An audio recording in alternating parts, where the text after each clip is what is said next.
Wait, did you start or? Yeah. No, I started. Okay. I just started in like the starting screen though. Oh, okay. Yeah. Well, I'm on my screen, so whenever you're good, let's go. All right. I'm good to go. All right. Well, hello there, everybody. Welcome. Let's see. Today, what is it? Today we're doing another random rambles, right? Because how many have you said we got to? 3 official ones, and then a couple unofficial, right? So a lot of unofficial. This is the 3rd episode where we actually use this name now.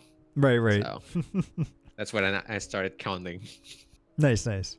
Honestly, I should make a playlist for all this stuff and just put it onto my channel, and then I don't make it much easier.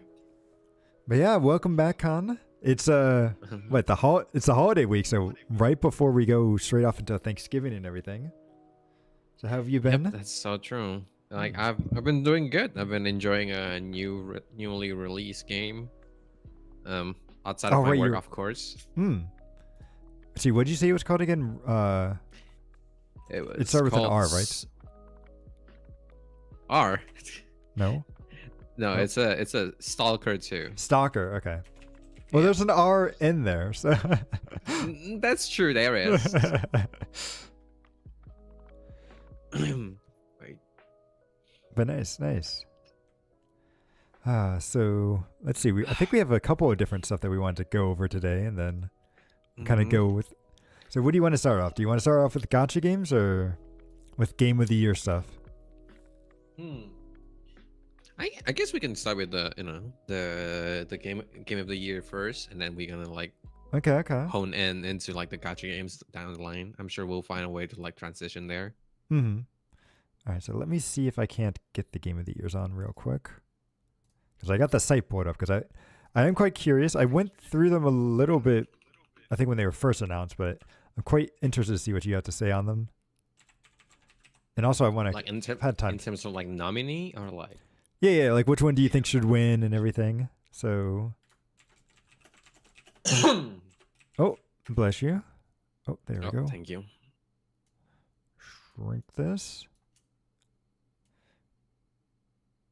Probably make it like that.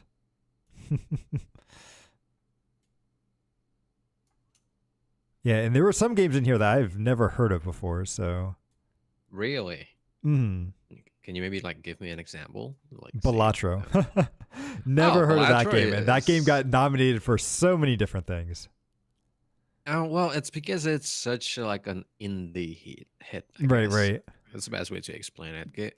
Like the game, I think the game flew under the radar because of like the scope of the game. It's like an indie game that you just play casually, but like I saw a streamer that like straight up played every day. And I also have a friend at work who plays it all the time. When I came into work in the morning, he's literally playing the game on the phone because it's also released on like mobile.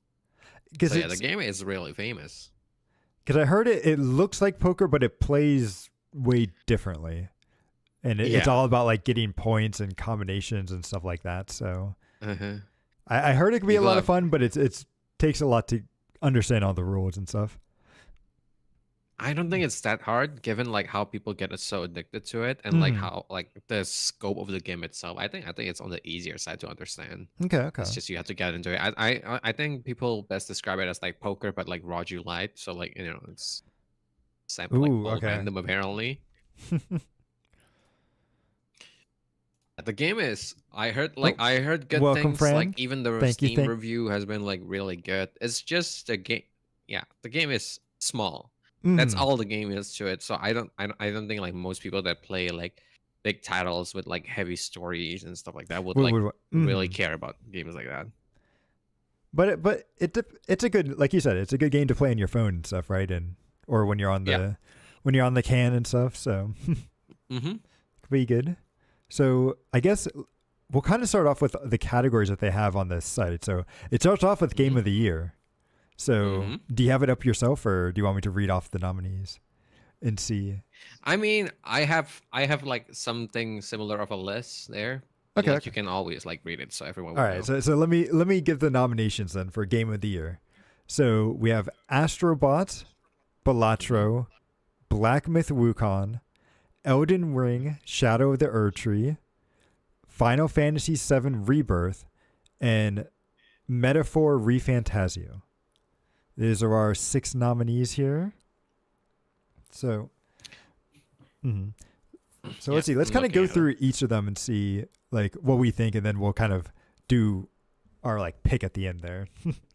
Sound good? Yeah, sound good. Yeah. So Astrobot, we'll start with that. I have heard a lot of really good things about this game. It is essentially just old platformer like Mario, Spyro, and all that stuff, but on the PlayStation and with a lot of nostalgia, because it has like a lot of old franchises and stuff too into it, right? So yeah, I think like the like when you bought a PS5, they give you like a free, like the free like game, like smaller version of the game. There was it was like Astrobot's like Playground or something. It was like a different something like that. Yeah. Yeah. This is like a bigger, like more version of it, and I think it's a really good like. I don't know if I would call it a game of the year, but like I think it's a really good game. Yeah, I've heard it's a really good game. I unfortunately do not have a PlayStation 5, so I have not played it. But it's a weird thing because it's like I'm not sure if it could be. I wouldn't be upset if it won. Let me put it this way: I wouldn't be upset if it won Game of the Year, but it is also like you said, maybe not quite. Especially when there's some of these other titles on here, it's like maybe not quite there, but it's definitely a very good game, for sure. Yeah, not on the same level. I think I would say like it's a really fun game from what I've heard. I've played the Playground for a bit. I didn't really finish it. I only played like 1 or 2 levels, but it's a really fun like lax like puzzle platformers. And like I think when they first made the game, it wasn't even like an actual like project. It's just like it's basically just to showcase like the new like PS5 controller, like the DualSense, like with like how they use like the force feedback and everything like that. So it wasn't even like an actual game before, but I think the developer that made it like actually made it like into an actual game. It wasn't intended to be an actual game, but I guess like right, it was just more of like a tech demo. Like what was that?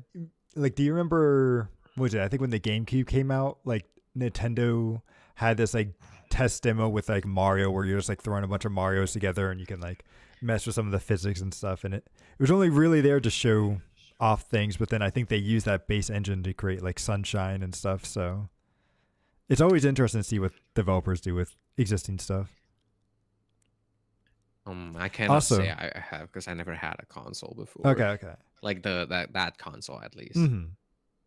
Also, I will say, looking at this, I haven't played a single one of these games.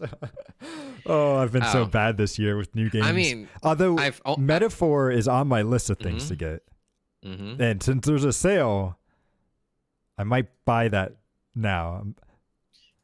Right, because it looks so good. I've heard so many great things about it. Yeah, and I'm a huge Persona fan.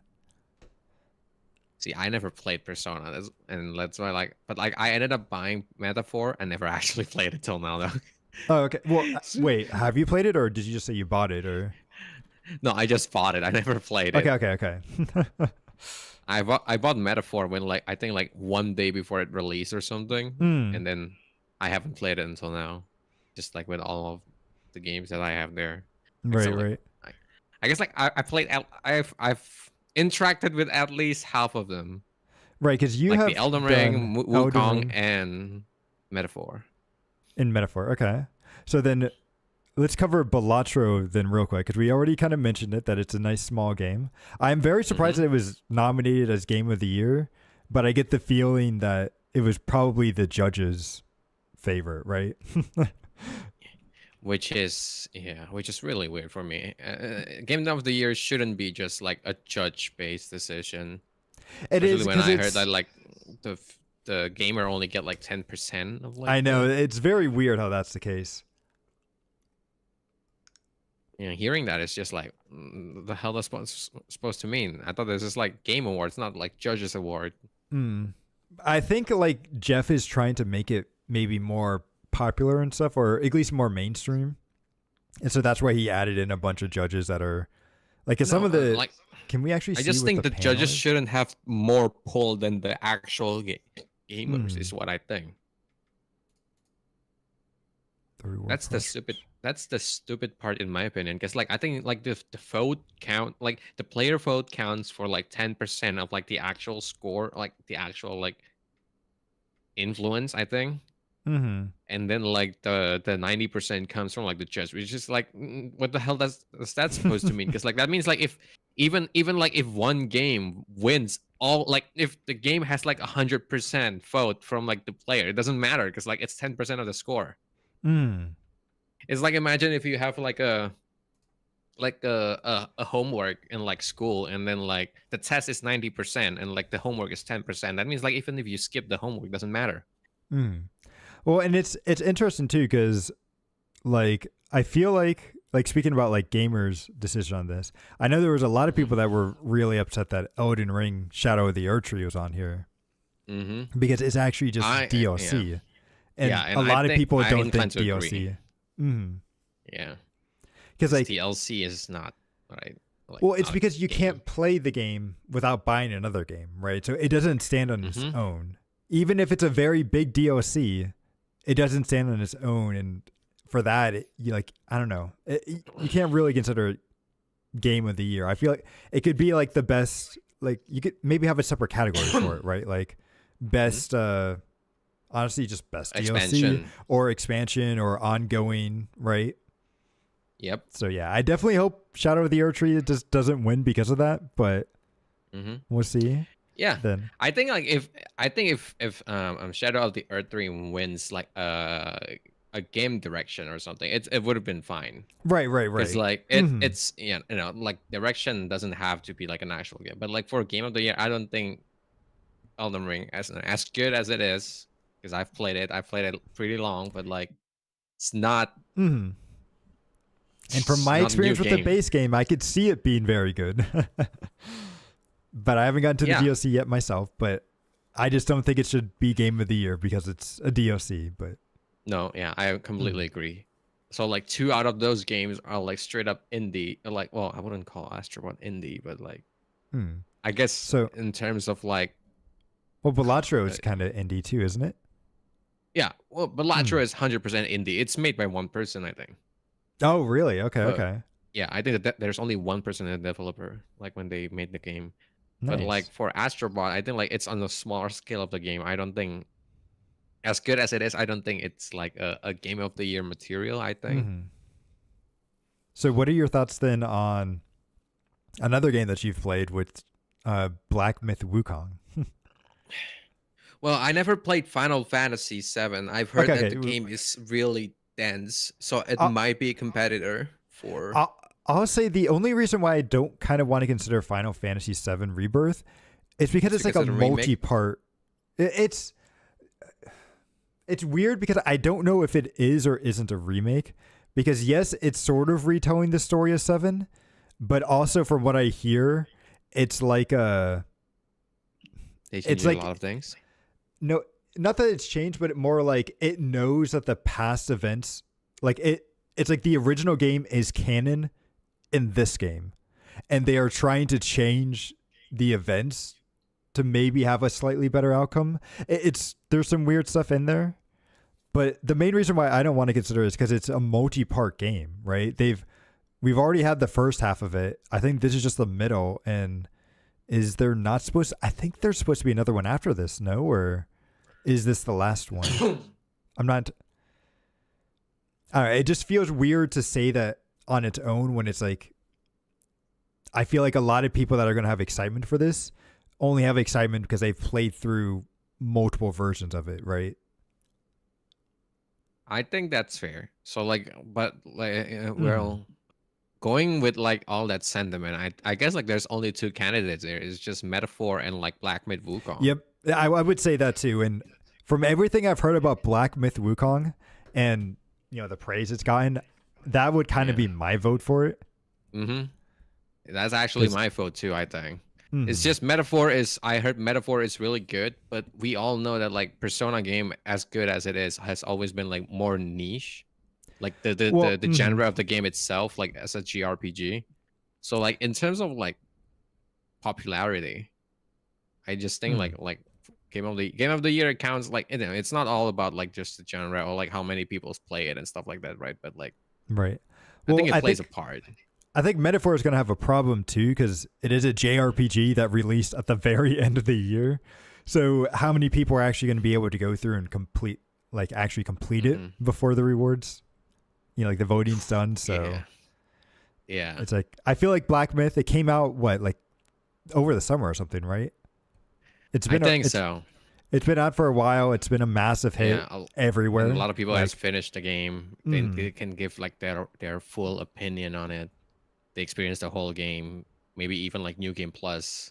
Right. So they knew how it goes. Yeah, I think that's a fair take. Like Metaphor is very recently, I think like last month or something. And considering like the game is supposed to be really long, I don't think like a lot of people would have like finished it.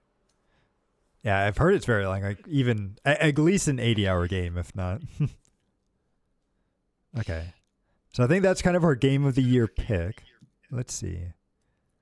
Okay, so best game direction. Oh, also, I think I'm hearing myself in your back. Oh, you are? in your mic. Yeah. Oh, it's because I turn in my headphone. Okay. Face the mic. Sorry, let me. Oh wait, is this the same? Yeah. So best game direction has the exact same games as game of the year. Yep, and that's why I like said like at least like, well, I think like Shadow of the Earth 3 has a chance to win this. And I would be okay if it won game direction. Like you said, it's not game of the year, but game direction. It's called game of the year. I kind of want to give this some Metaphor though, personally, just because it seems very unique and everything, and it definitely, like, you need a good creative vision for that game. Whereas Erdtree is kind of more like just Elden Ring, but continued on and everything. It kind of ties up some loose end from like the main hello story. there, from Daikon. what I've heard. Like, thank you for stopping by. I mean, not just from what I've heard, from what I've played too. Like, it kind of explains some of the things, some of the reasoning behind it. Okay. So yeah, it's a good direction. I mean, it doesn't fully solve the story, but right. Like, it resolves some of them. And then Black Myth, I want to give it game of the year, so I'm okay not giving it the direction. And then I don't know, the other three, again, neither of us have played 7, so we can't really say there. And Astrobot's great, but game direction though. It's okay. So let's read the description. Award for outstanding creative vision and innovation in a game direction and design. That's so vague.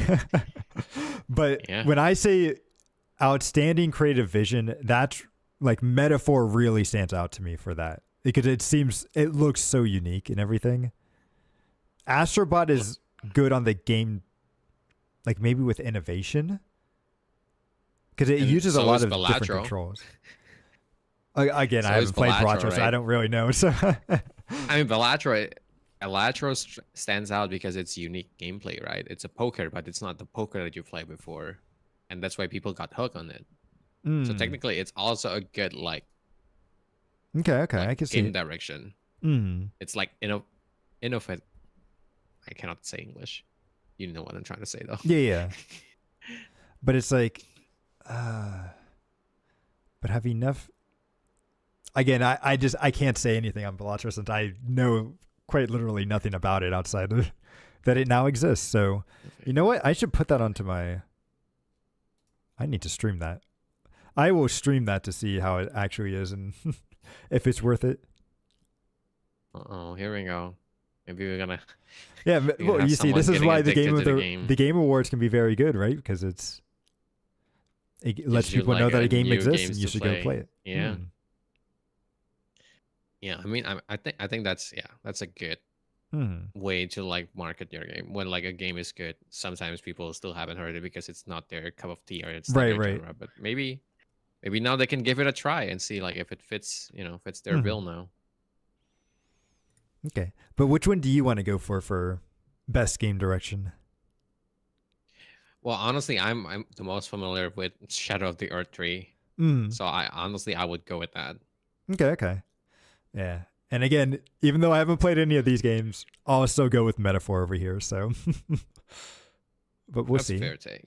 Yeah, I'll let you know once I play it if I still think that way. But let's see. Okay, so best narrative.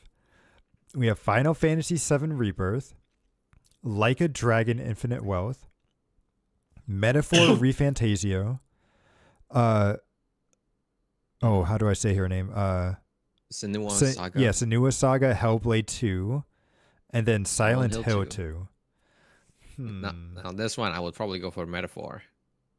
I heard the story is really intricate. Mm-hmm.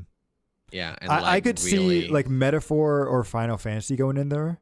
Metaphor, like I said, probably should win since it's a more complete game. Whereas like you would have to kind of read. It's a new IP too. Right, new IP, complete game. Final Fantasy VII Rebirth, you have to kind of play a bunch of other games before that. Mm-hmm. I haven't played Infinite. I honestly, this is another category where I haven't played a single game on this list. I'm pretty sure we haven't played a lot of these games. Like the best mobile game. But it's like I haven't heard anything about Infinite Dragon, or if it was any good. Unless was this the game that what was it? Kason was in, or was she in a different? Because I feel like she was in like like one of these Yakuza games, but.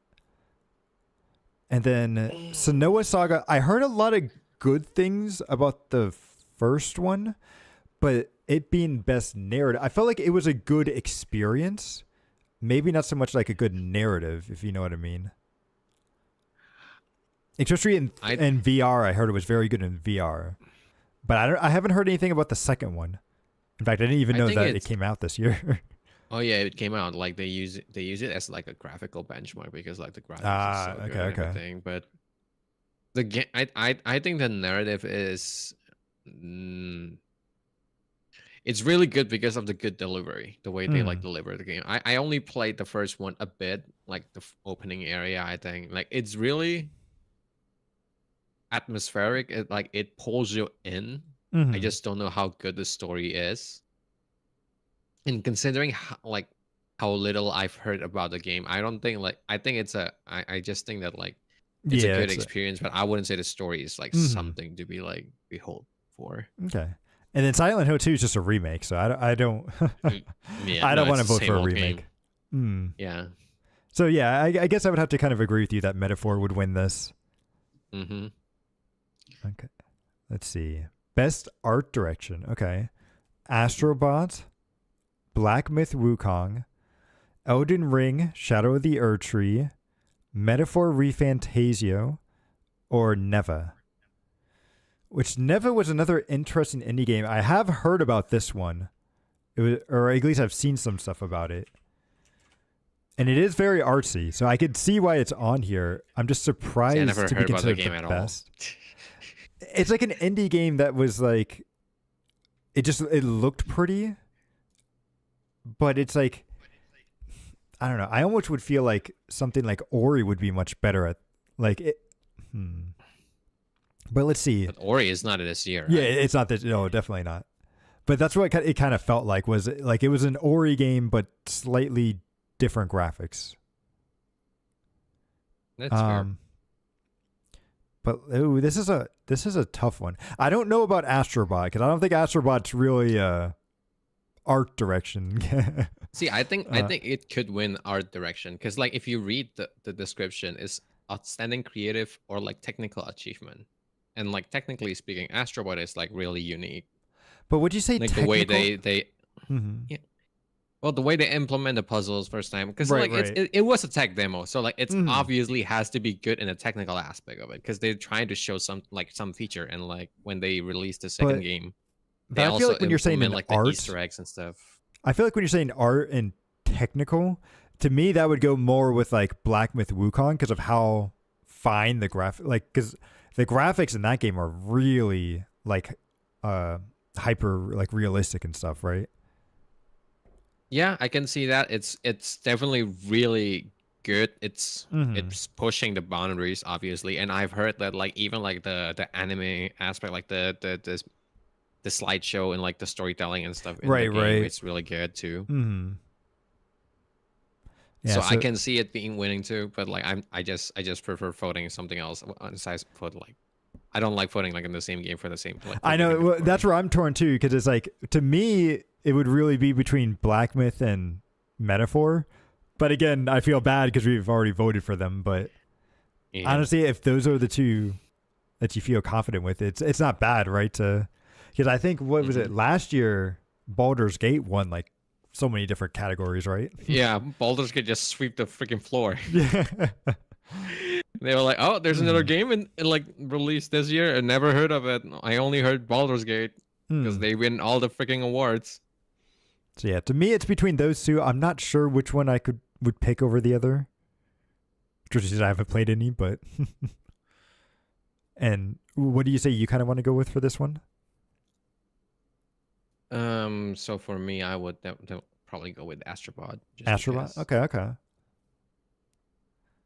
Yep. So let's see with best score in music. So we have Astrobot, Final Fantasy VII Rebirth, Metaphor ReFantasio, Silent Hill 2, and then Stellar Blade, which I will say I am surprised they even nominated Stellar Blade for anything, which I'm really happy for because I hear the game's super good. And I'm so looking forward to it coming out next year on PC. But, when it comes to this, I feel like Final Fantasy would probably win this because they usually have like amazing soundtracks. Again, I haven't played any of these games, so I can't. And you know me, I am terrible when it comes to music. So I've heard, yeah. Celebrate is out. It's just on PS5 exclusive for now. I think they're planning to like release a PC port next year. Yep. I mean, I have the game, but I haven't even played it too. You're not even gonna try to play it for the Nier collab? That's like coming out. I bought the DLC. That DLC is paid. I bought it. I just never played it. It's just when I play it, I have to sit in front of like my TV and actually like right. PS5. But I'm playing on my computer. So by the time I hit the bed, usually I'll be like too tired. Like when I hit the bed, it's because it's time to sleep, not because I want to play more games. Yeah. So I would say this category, I am not the best person to ask because I am not good with music or sound and stuff. But just going off of past experiences, I would say Final Fantasy would probably win this. But what are your thoughts? Yeah, I'd say like either that or like actually either that or like Stellar Blade. I heard Stellar Blade like is really good in terms of like the music aspect. I think like for most people the weakest part of the game is like actually the story, I think.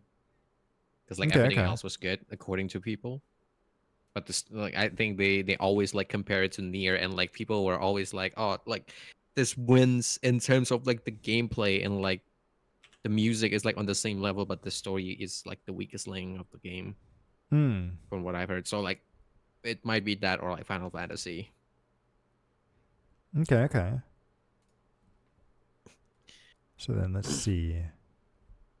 Best audio design. What's the difference between, I guess audio design would kind of cover everything, where score and music is just like the background. Audio I would probably, so like score and music like is ambience. like it's like no, like it's the other way around. Ambience is like the audio design. Well, no, that's what I mean. Like, yeah. So I'd say something like Senua Saga or like Silent Hill would probably be like my go-to. Senua Saga is like a really like realistic in terms of like graphics and audio, even like in the first game. And Silent Hill is a horror game. I think like you're supposed to have good audio design on like that kind of game. Right. And shooters usually have good audio design too, which is why I see that Call of Duty Black Ops 6 is on here. But I would probably have to agree that Hellblade would probably be a good contender for this.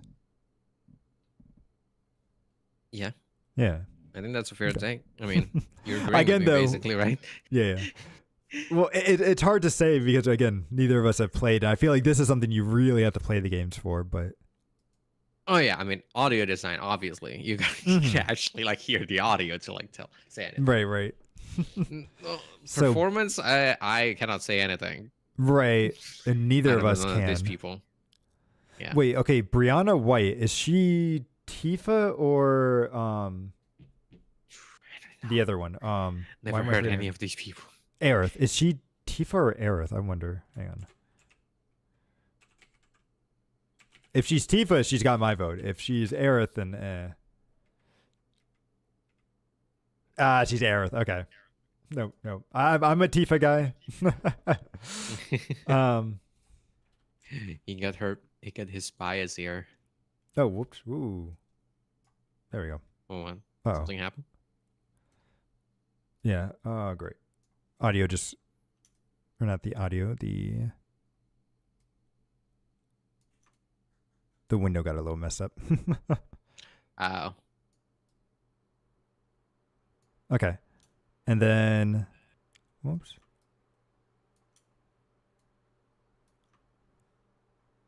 Oh, no wonder. I have it in the wrong. Whoopsie.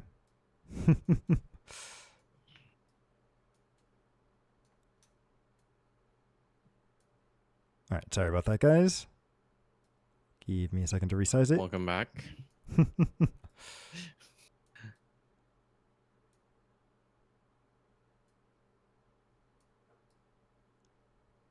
Yeah, it ended up, it was weird. The window ended up on a completely different monitor, and then the resizing got all messed up.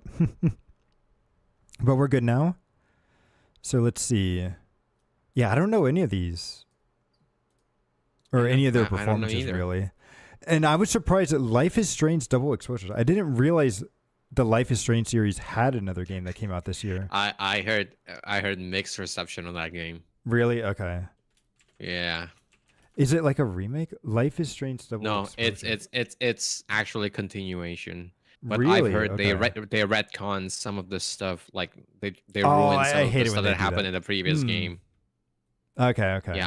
I never played the series, but I saw like some of the controversy of like I think like the girl that like the main character saved kind of like ended up like betraying her and stuff like that.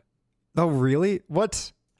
Well, Yeah. and it's like she can kind of die sometimes, or not die, but it's like.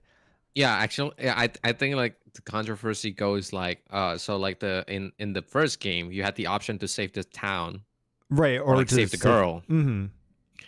And if you save the girl in the previous game, and then like it go like the second game goes based on like I think like if you go based on like how like you save the girl and the girl is alive basically in the second game, like I think like she basically flipped you off and like ran off with another guy.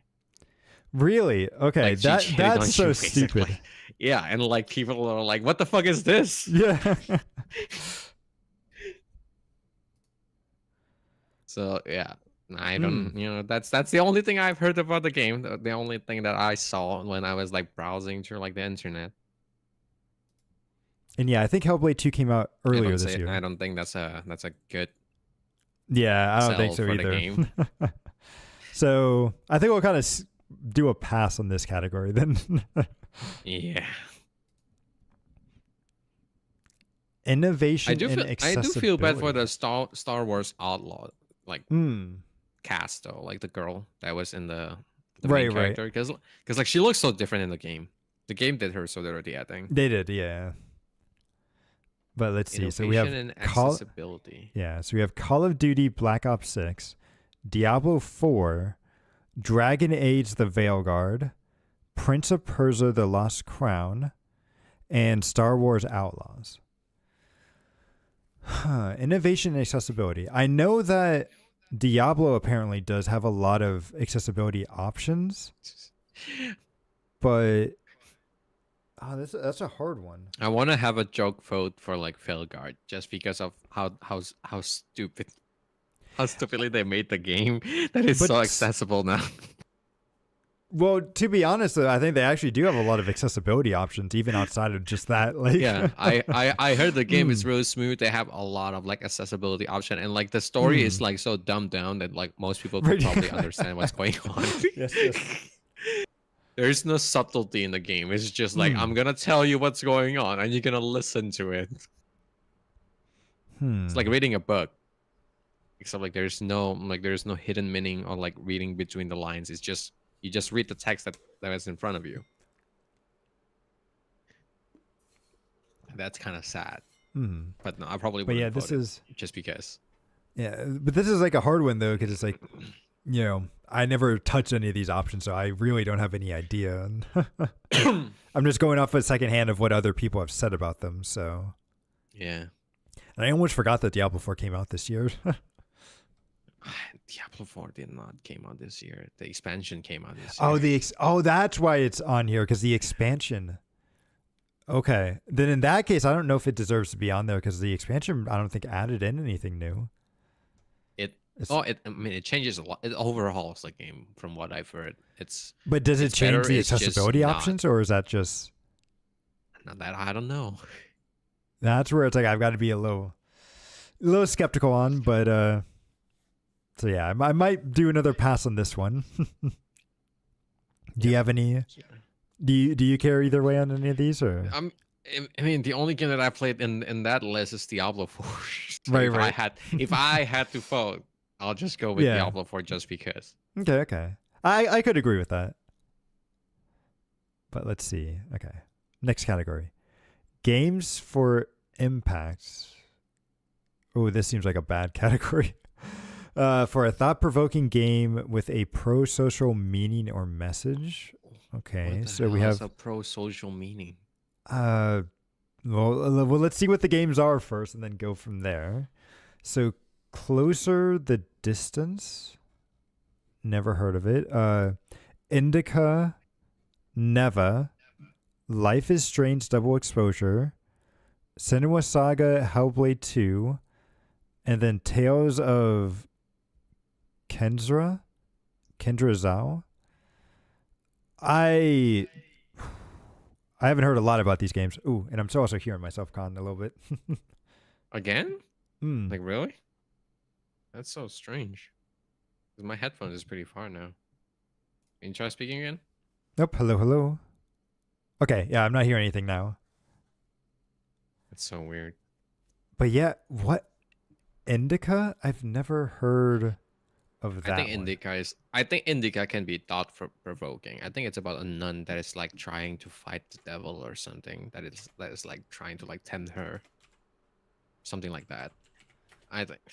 But it's like, what's the point of these games, though? I mean, for a thought provoking game, you know, like Life is Strange is thought provoking because you shouldn't stick your dick in crazy apparently. Because she might ended up, flipping you off and then running off with another person. I mean, honestly, the only game that I think I kind of like on this might be Nerva, just at least from what I've seen, but it being thought-provoking with a pro-social meaning, that's such a weird... This category is weird. I don't like this category. It's weird. It seems like if they had just said a thought-provoking game. Right. It would have been simpler. I'd probably pick like Senua maybe. Yeah, I feel like this category is just to give them a pat on the back, right? It's like it's developers giving themselves a pat on the back. Or maybe Indica. Actually, let's go with Indica. I already voted for Senua earlier. Yeah, I'm not sure. I'll just go with Neva because that's the only one I've at least seen something of, but this is a weird category. Sounds good to me. All right, what's the next one? Ooh, best ongoing game. Okay. So we have Destiny 2, Diablo 4. I know what you're going to pick, and I know what I'm going to pick. Final Fantasy 14, Fortnite, and then Helldivers. So obviously 14 for me. Yep, 14. And Helldivers for me. Really? So do you still think Helldivers, even after all the controversy and stuff that's happened with the game, or? The game is still good. They're still listening to like the players. Okay. Like I think recently they buffed every weapon in the game because a lot of players have been like asking for it. Like the whole problem doesn't even come from them, right? The controversy is that like Sony demand them to like have people create a PSN account just to play the game. So the problem doesn't even come from them. I mean, it did impact them eventually. but it's like I think people, even though it was from Sony, it did take them forever to like respawn and everything, and I think people so associated with the developers and their lack of like being able to like properly handle that and everything. So, but like the CEO did take accountability for it. But he said he was the one that like, I thought the game was successful enough that they wouldn't ask for it. So like, but it's not just like follow that. him up. Like, so there was that, but then there was also like all the stuff after that, right? Where it's like their Discord server moderators were like weird and stuff, and it's like, I heard it was did he got let go or something? No. If he did, they never mentioned any about that. But yeah, there was like some weird stuff with the game for a while, like even after this, that I think a lot of people kind of fell off and stopped playing it. But it did fall off. A lot of the fell off came from the fact that the game is still banned in like 170 countries because the PSN requirement. PSN. Mm-hmm. Yeah, they removed the PSN requirement, but the game is still out of like the shop, like out of the sale. Right. For those countries. So like most people just couldn't buy it anymore, or couldn't rebuy it when they refunded the game beforehand. Yeah, so that's where it's like, I don't know. Helldivers 2 had a great start. I don't know if people still even know what's going on with the game, though. So that's where I have like concerns about it being nominated, or not nominated, but winning. Oh yeah. So there was like a Discord mod that was causing problems. I think he was posting a lot of furry, not safe for work stuff, NSFW, and then banning people that said it. No, I don't think I don't think they're posting it. Someone else posted and they defended them. Well, yeah, they were like, "Oh, if you don't like this stuff, I'm banning you and everything." And yeah, it was weird.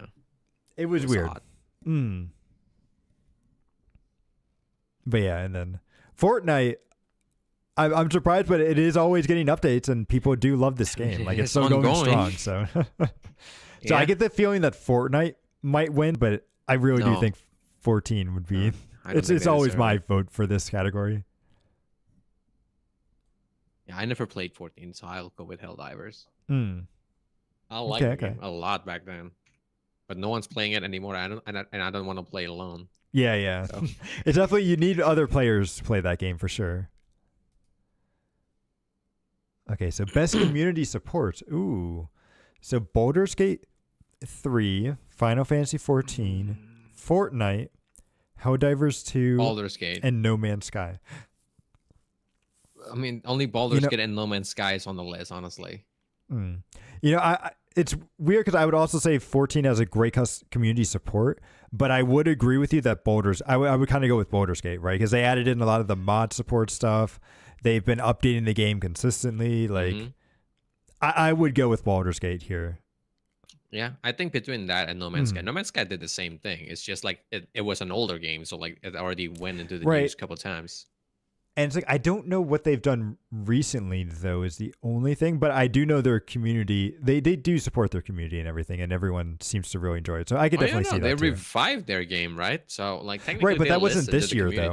It wasn't this year, though. That's the thing. That's the thing. That's why I was like, well, I mean, Baldur's Gate is not even this year, so. Yeah, but they've added in a bunch of support this year, right, with mods and stuff. So that's where I'm like willing to give them this. So okay. Well, and like we were talking about that, No Man's Sky are also doing big updates like this year too. I think like their Horizon something. Yeah, I'm just going more off of like what I've actually like heard people like actually talk about, Yeah, I think like for No Man's Sky did the same thing. It's just like everyone's got tired of talking about it because it's been right. It's been doing it for so long. Years. So Baldur's Gate would be like the more recent example of it, I think. Okay. So no, Baldur's Gate gonna sweep around again. So best independent game, we have Animal Well, Balatro, Loreley, or In the Laser Eyes, Neva, and UFO 50. I've never heard of UFO 50. Animal Well is a game that's on my list because Donkey is one of the publishers for it. Do you know Donkey or Video Game Donkey? No. So he's a guy that does some great videos on YouTube, and he started like a publishing company too. And this was like the first game that they published and everything. So, and I've heard a lot of good things about it too. So I could see that. But since Balatro is also Game of the Year nominated, I get the feeling that's probably going to win. I'd say Balatro is going to win. And they're considering like, they're like, Balatro is already fighting in like a higher tier of like, right. The award. I think they deserve this part at least. I would agree. So let's see. Wait, what's the best debut indie game? The best debut indie game created by a new independent studio? Huh. Ooh. Okay, so we have Animal Well and Balatro again. But this time we have Mana Lords, Pacific Dive, and the Plucky Squire. Okay, this is kind of hard. I've only heard I haven't heard of Plucky. these. I don't think Plucky is as I haven't heard about that game before. I heard Pacific Drive is really good. Mana Lord is fucking lit for what it is. It's also I haven't heard of these two games at all either. Pacific Drive is looks kind of like it looks cool. Let me see if I can look it up on Steam or something. It's a post-apocalyptic game involving cars. So you're actually just driving. But like, you get to go down the car and like explore, but like the game mostly involved the car. So like the car is basically your main thing. It is about driving a car, but it's more than that too. Interesting. There's like anomalies and stuff. It's like most people would call it Stalker with car. That's how people call it, because like there's a lot of anomalies. Like you're exploring the land and like trying to like upgrade your car and like trying to like explore further like as you go with the mission. I think that's what it says. And I heard like it's really good, but also the competition is really hard here because Mana Lord is like, I think like developed by one person, and when the game came out, it was like, oh my god, like this game is so well featured for what it is, and like for the genre, and it's made by one person. Oh, you're essentially just like making your own like medieval town and everything. Yep. Okay. Literally a mana. You're literally a Mana Lord. Yeah. Oh, this actually looks pretty cool. This might be another game I add onto my list. Oh yeah, there's a lot of games. That's why I'm like, oh shit, all this game. I heard good things about all like this 4 games, except Plucky. I don't hear enough. Yeah, I haven't heard anything about Plucky, and first time about Pacific Drive. It sounds interesting, but it may not be quite my thing. But so I would say kind of between. You don't like driving and like crashing into like supernatural horrors and like being followed by mannequins. I don't know. Well, when you put it like that, maybe it'd be good, like Halloween, like October type game. I'll keep an eye on it. Because I need to do some more research. I saw some snippets of it of like how like there is like this anomaly that basically follows you, and like whenever like you turn to them, they always leave like a stone statue of sort. It's similar to like a weeping angel, but I think like it doesn't kill you. It gives you stuff instead. It's like it's a good weeping angel, I guess. But yeah. Well, for this category, I'm going to go with Animal Well since I gave Balatro it for the last category. What do you want to go with? I'll probably go with Mana Lords, actually. Okay, it's made by one person. So, considering how good it is, I've heard, like, yeah. Okay. Then we have Best Mobile Game. All right, this is where we can talk. This is where we can spend a good amount of our time here. So we have AFK Journey, Balatro, Pokemon Trading Card Game Pocket. I hate the name that you have to say it all of that, but Wuthering Pokemon Waves, TCG Pocket, and then yeah, exactly, and then Zenless Zone Zero. Ooh, so this is a tough category because I feel like it's either Wuthering Waves or Zenless Zone Zero for me. Because Pokemon TCG Pocket just came out, and I think it's too soon to say. And AFK Journey, while it was sort of popular on release, like no one's really talking about it now. It fell off, yeah. Yeah. I like everyone here probably knows. I really, really love Wua, and I Hmm. always try to stick up for them. But I think for a mobile game, Zenless is better. Hmm. It's weird because it's like I do actually really love Wua as well, and we'll probably talk about it more after the rewards and everything because I've been going back into it, and it's a really good game with great developers and everything on it. But I do have to kind of agree that I think Zenless Zone is just a better put together game. With Yeah, I mean, like I don't know Mhm. about story. I cannot say a lot about story, I but think the story's really good in Zenless. Like yeah, no, I think this. it's I heard the story is mm, good in both Zenless and like in. I mean, I've played Wua, so I know the story is good too. But it's just as a game, for mm, me, like gameplay is like number one, as we discussed last time, right. and like it just plays better on the phone than less, because mm. it's not an open world game, and like you have less buttons to pull, like to press. Yeah. That's I even because I tried playing Wuthering Waves on like a controller and I could not do it with how many buttons and stuff and how they have the configs and See, it I think I definitely can just do it. I can still get away with the gameplay. It's just it also makes the phone hotter because oh it's I an bet I open world bet versus a non-open world game. mm, And Zenless, when I play both on the iPhone and the Android, it just plays way better. It stays in the 60 frames. It doesn't mm. heat up my phone as much.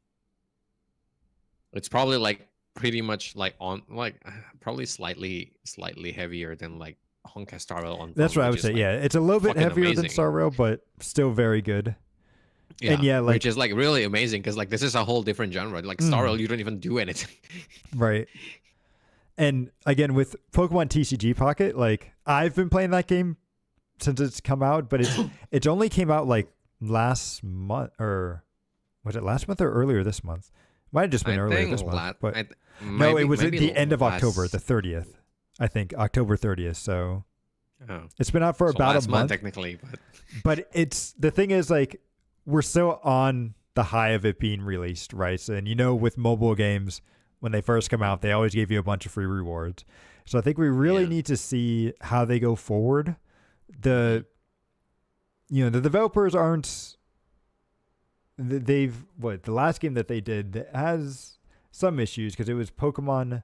They're the same developers that did Pokemon Masters EX, and there have been some late changes lately that seem kind of a little suspicious. And then Hmm. like when I look at this game and how they have their card packs and stuff, I'm like, they definitely Hmm. made it a lot more gacha-y than any other Pokemon like TCG has ever done before, which doesn't feel good.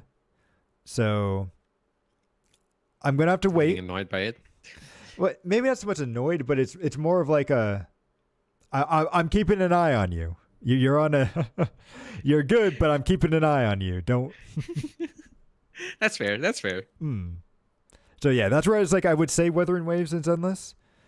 Hmm. If there was like honestly, if these guys were in like the best developers or like if there was like a category for like best feedback and or Oh man, Wua would have won Wua, so yeah, hard. Wua is great, and I do want to give it, but I just have to give it to Zenless. Like I do think it is. Yeah, no, yeah, I no. love Wuthering I Waves, am the but same. mm, I'm the same camp, unfortunately. Yeah. Wua is so good. I want to like if they should make a category with like best gacha like PC port because I mean, of well, it's all not the even a gacha games port. I've Really, it played. feels like mm, feels Well, like I it's just think in a made way for the it's a port, PC. right? Because like even most of like even Wua which has like Mm. really like which is like really good in PC is still designed around using like playing on the phone. So Oh, okay. at the end of I the day, see. I it's see what still you're a saying. PC port. Mm. Yeah. But yeah, so it's tough. But yeah, we're both going with Zenless for this. I mean, I heard they win like a best PC game award in like Japan or something though, Wua. So Ooh, okay. I And we think I did get would completely some, agree with that.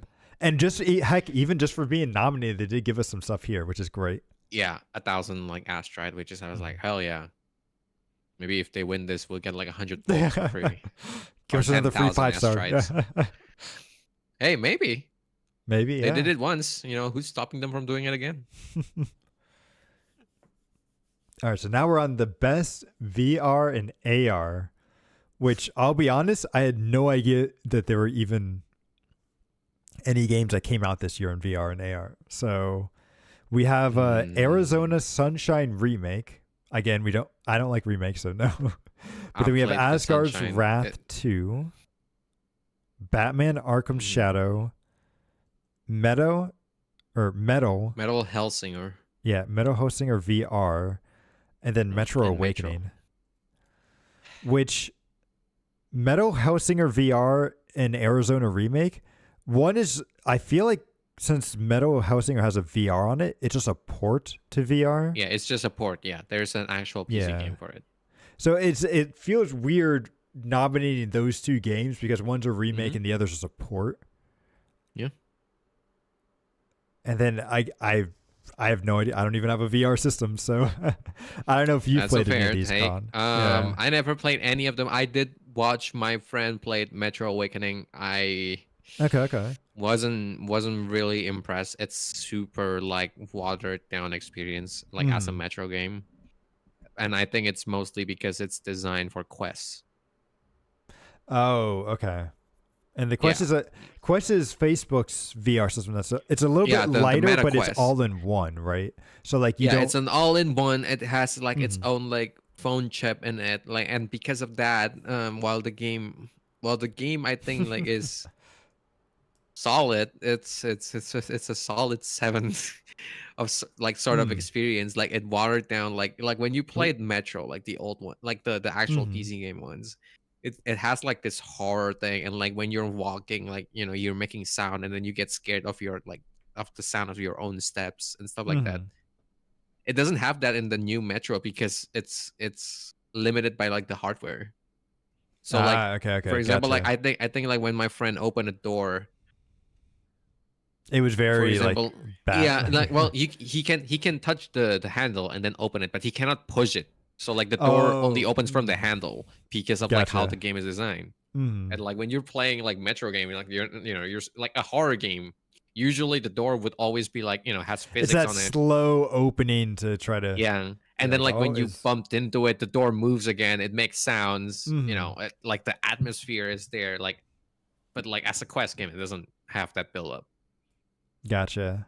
It's just a generic game. I think probably like Batman Arkham Shadow would probably be most people's like choice. Yeah, that's the only one I've heard of, like, or at least have any semblance of what it might be. So yeah, you turn into Batman and you beat people up in VR. Right. Yep. What's wrong with that?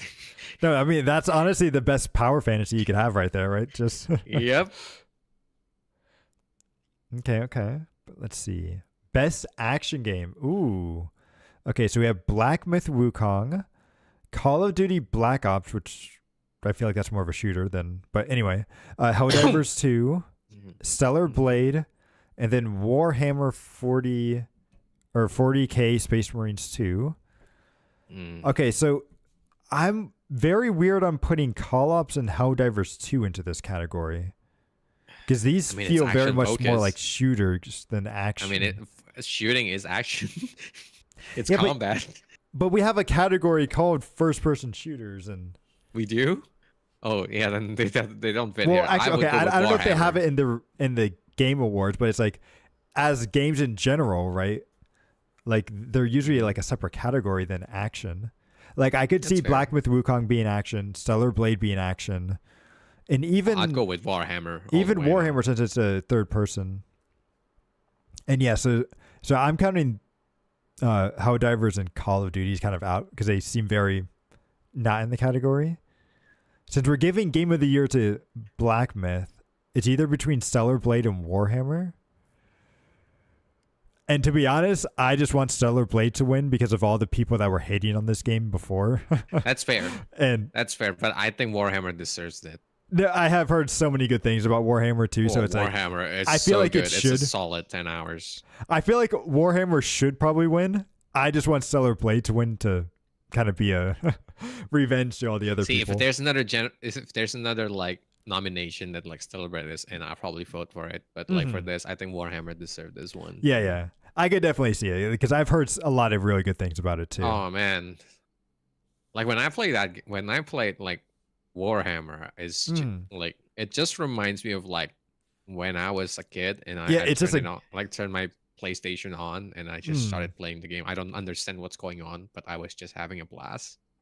And it just from everything I've heard, it sounds like just a good, like it's an old fashioned good game. You know, like Yeah, like the story, it reminds me of like Titanfall 2, like the story. It's a mm. solid, it's a short and solid story, and I've heard they have an episode on like the upcoming show like from Amazon. Mm-hmm. What was it again? Well, and it's just like I it's forgot just the show about the games. Did mm. you not remember? Like next Show about month, the games. 10 December, Secret Levels. Wait, what's this? It's a series about game adaptation from Oh, Amazon. So like okay. they made story from like the game like Warhammer, and then like Avowed, and then like Sifu, and then like stuff like that. Huh. Like so basically like think about like Warhammer, like the Warhammer the game, Mm. and then they made a movie out of it. Like they made an animation out of it. Oh, interesting. Okay, okay. They're coming like yeah, that show is coming like 10 December, so like 2 weeks from now. Oh, cool, cool. I kind of want to But yeah, watch it's that. like, but from everything I've heard, it's just good old fun with big muscle guys going in and beating up like the bad guys and everything. And Oh yeah, no. I mean, so they yeah, talk about feelings here and there. how we don't They have really any, and do. we gotta get rid of. No.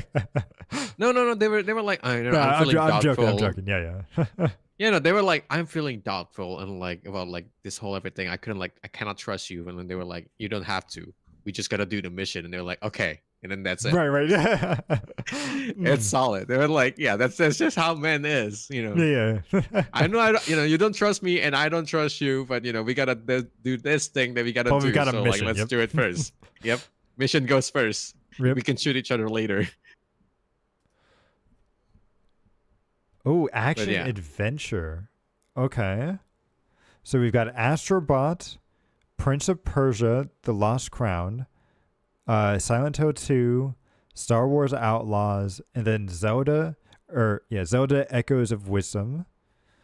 Ooh. I feel like this is mm. between Astrobot and The Legend of Zelda, Echoes of Wisdom. I actually think Prince of Persia is pretty good. I've heard it's really good. I Is it kind the of want best, to go for though? Prince of Persia to like Hmm. do a one up on the Ubisoft because they dissolved the fucking studio that made the game. Oh, yeah. Because the game doesn't sell good. Like this, the It's game just has like good reception, but it just doesn't sell enough apparently. it was just like what was it with Microsoft and shoot, what was the game that came out last year? Yeah, let me open it.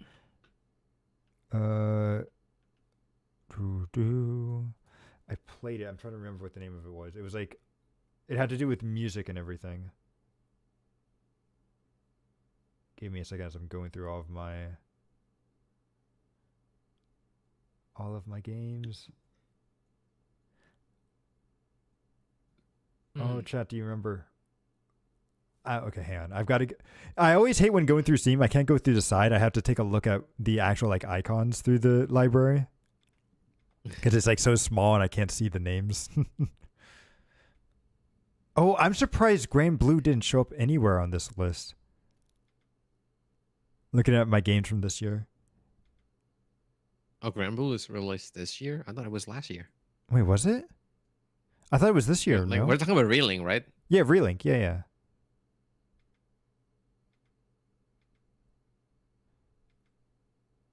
Release date. Oh no, it's this year. It's early this year. Yeah, My sense of time has gone, Ari. But oh yeah, it was around the time I started playing like Honkai Star Rail. Because I started playing on March. Wait, So it was why is pretty this? close around the time I was playing the game. Is the game not in my library anymore? Come on. Why am I not finding? Oh, here it is. Hi-Fi Rush. That's what I want. Oh, Yeah, because that was yeah. like the studio that, See, like that, Microsoft shut see, down the that's studio. different. Yeah, but that's different. That's because like they shut down after they win, right? Like Oh this yeah, is yeah, yeah. this is gonna this is It was us like making the nominated. game win after they close the studio. Be like, yeah, fuck you. The game won. Guess what? You lost your money now. Hmm. But yeah, so you want to give it to Prince of Persia, Kind right? of want Did to you? give it to Prince of It. I heard good things about it. Hmm. Because I I think Astro Bot is a really good puzzle game. I that's don't know if it's an action game though. well, it's action slash adventure, so I could kind of see it fitting in there, traversing and puzzle solving. So Yeah, I can I'm see gonna it. kind of give it to Astrobot is what I would say. Yeah, I can like I can kind of see what you mean, but like when people say like, "Hey, I want like an action adventure game," I don't think Astro Bot is what came into my mind. But maybe that's a me with So, like a different what level, kind of games like would you different think? perception of action. Yeah. What kind of games would you think on that? I would think it's like more like something like Metroidvania, like Prince of Persia, because like it's a Metroidvania game, right? It usually like has like combat, fighting enemies, but also you gotta like solve puzzle when you're trying to like explore the map because it's 2D and like usually there are traps here and there. It's kind of like playing Super Meat Boy or Celeste. But Astrobot's kind of like that in a sense too, right? Just the combat's not as intense, right? They usually die in one hit. That's why when people say like action adventure, I wouldn't think of Astro Bot because like when I think of you action, want there to be more combat than like just a simple like hit. Okay, gotcha. it's just a different level of like expectation in like when you say like action is because I'm so used to action games, I expected more. Yeah, I'll be interested to see which one wins this.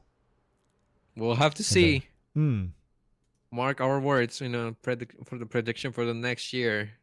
Yeah, maybe like we'll come. Maybe once they actually do all the voting and stuff, we can talk about the results and see if which ones we got right, which ones we got wrong.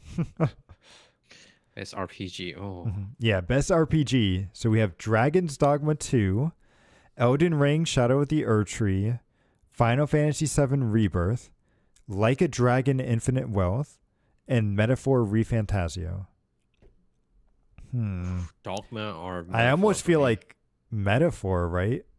Metaphor or Dogma would be the two, but I've heard very mixed things about Dragon's Dogma, where it had very good aspects. It just didn't feel complete. From what I've heard, Dragon's Dogma is good in everything except the story. Right. So I think people were like, "Oh, Skyrim is mediocre in everything." Or like Elden Ring is like is good in like the story and like the combat and everything like that, and like Dragon's Dogma is like that, except the story is ass. But like the character customization is pretty good. It's really good, like according to like their description there, right? And like you do get to like enjoy the role. It's just like I don't know if the payoff in the story is good enough. So I'd say probably like Metaphor. Oh, interesting. Although this category is more, at least they say it's more on character customization, everything, and progression. Whereas I was thinking, like when it came to RPG, this would be more about like the story and stuff. But yeah, story because like role playing, right? Right, but it doesn't quite sound like role playing. It sounds more like in-depth character builders and everything. Yeah, more like how in-depth can you go as like into your role, I guess. Yeah, so in that case, Dragon's Dogma maybe might win, but also I have seen a lot of stuff on Metaphor, and there does seem to be good customization there too. So yeah, I get the feeling Metaphor is going to win, but this is a little bit of a weird category. Is like you cannot romance the character in the game. Oh, man, I saw some fine lady in that game.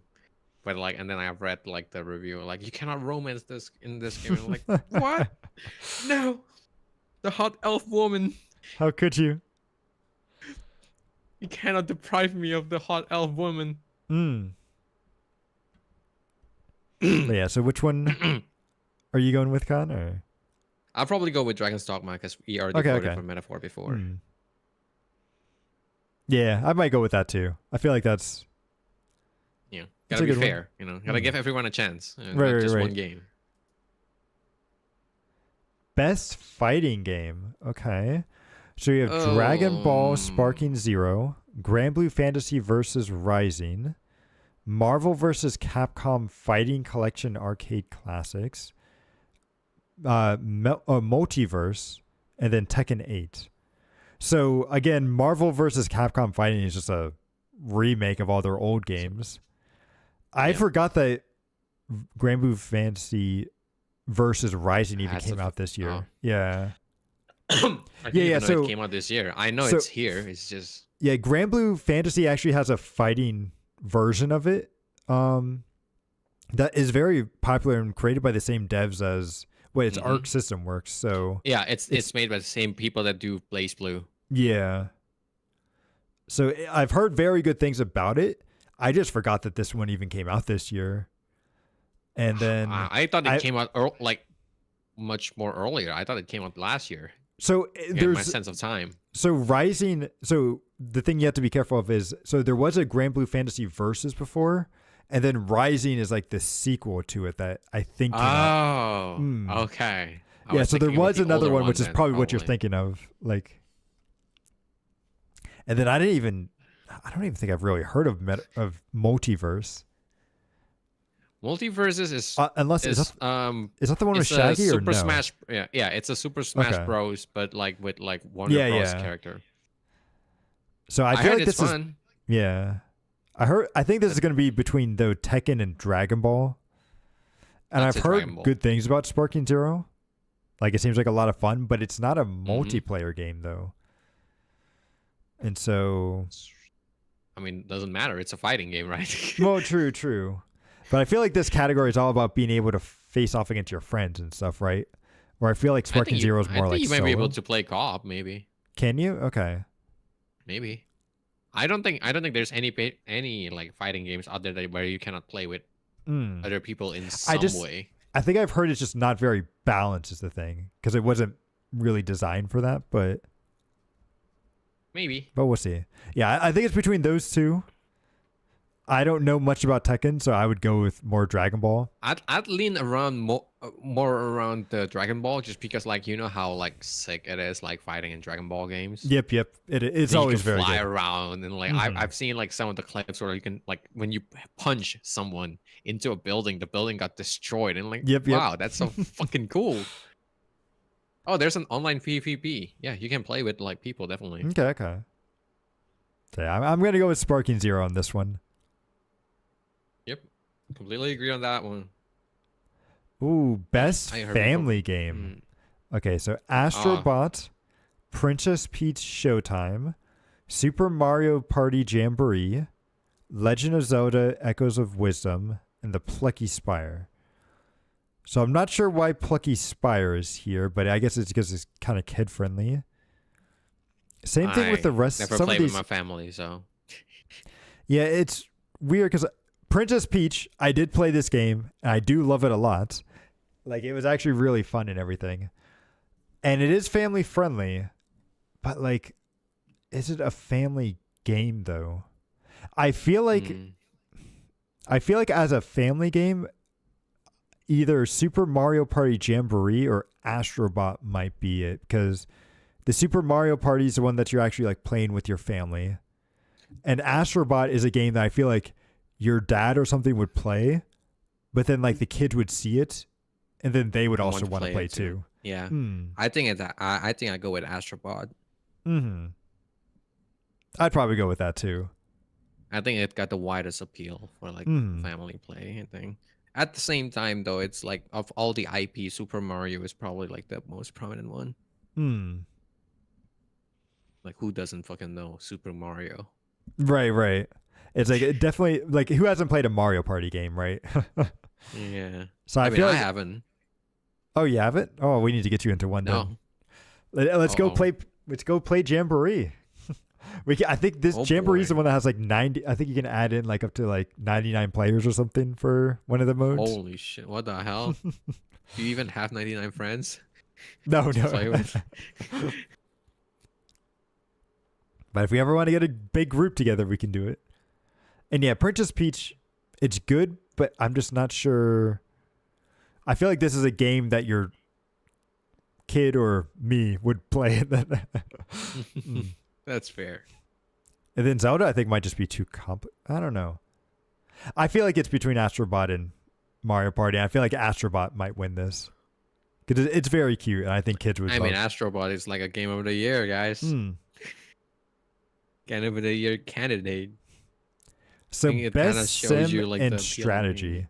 Oh, this was the category. Okay, I'll go through the nominees, but when I saw this category, I'm like, man, they just fused two categories together that really probably shouldn't be together. Yeah, but, no, I don't think it should be together. So we've got Age of Mythology Retold, Frostpunk 2, Konitsu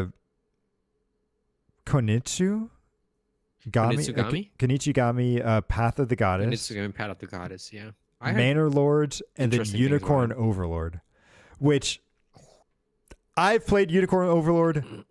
This is amazing. I would say that this should win, but it also doesn't feel like it belongs in the same category as all the rest of these games. It's on Switch.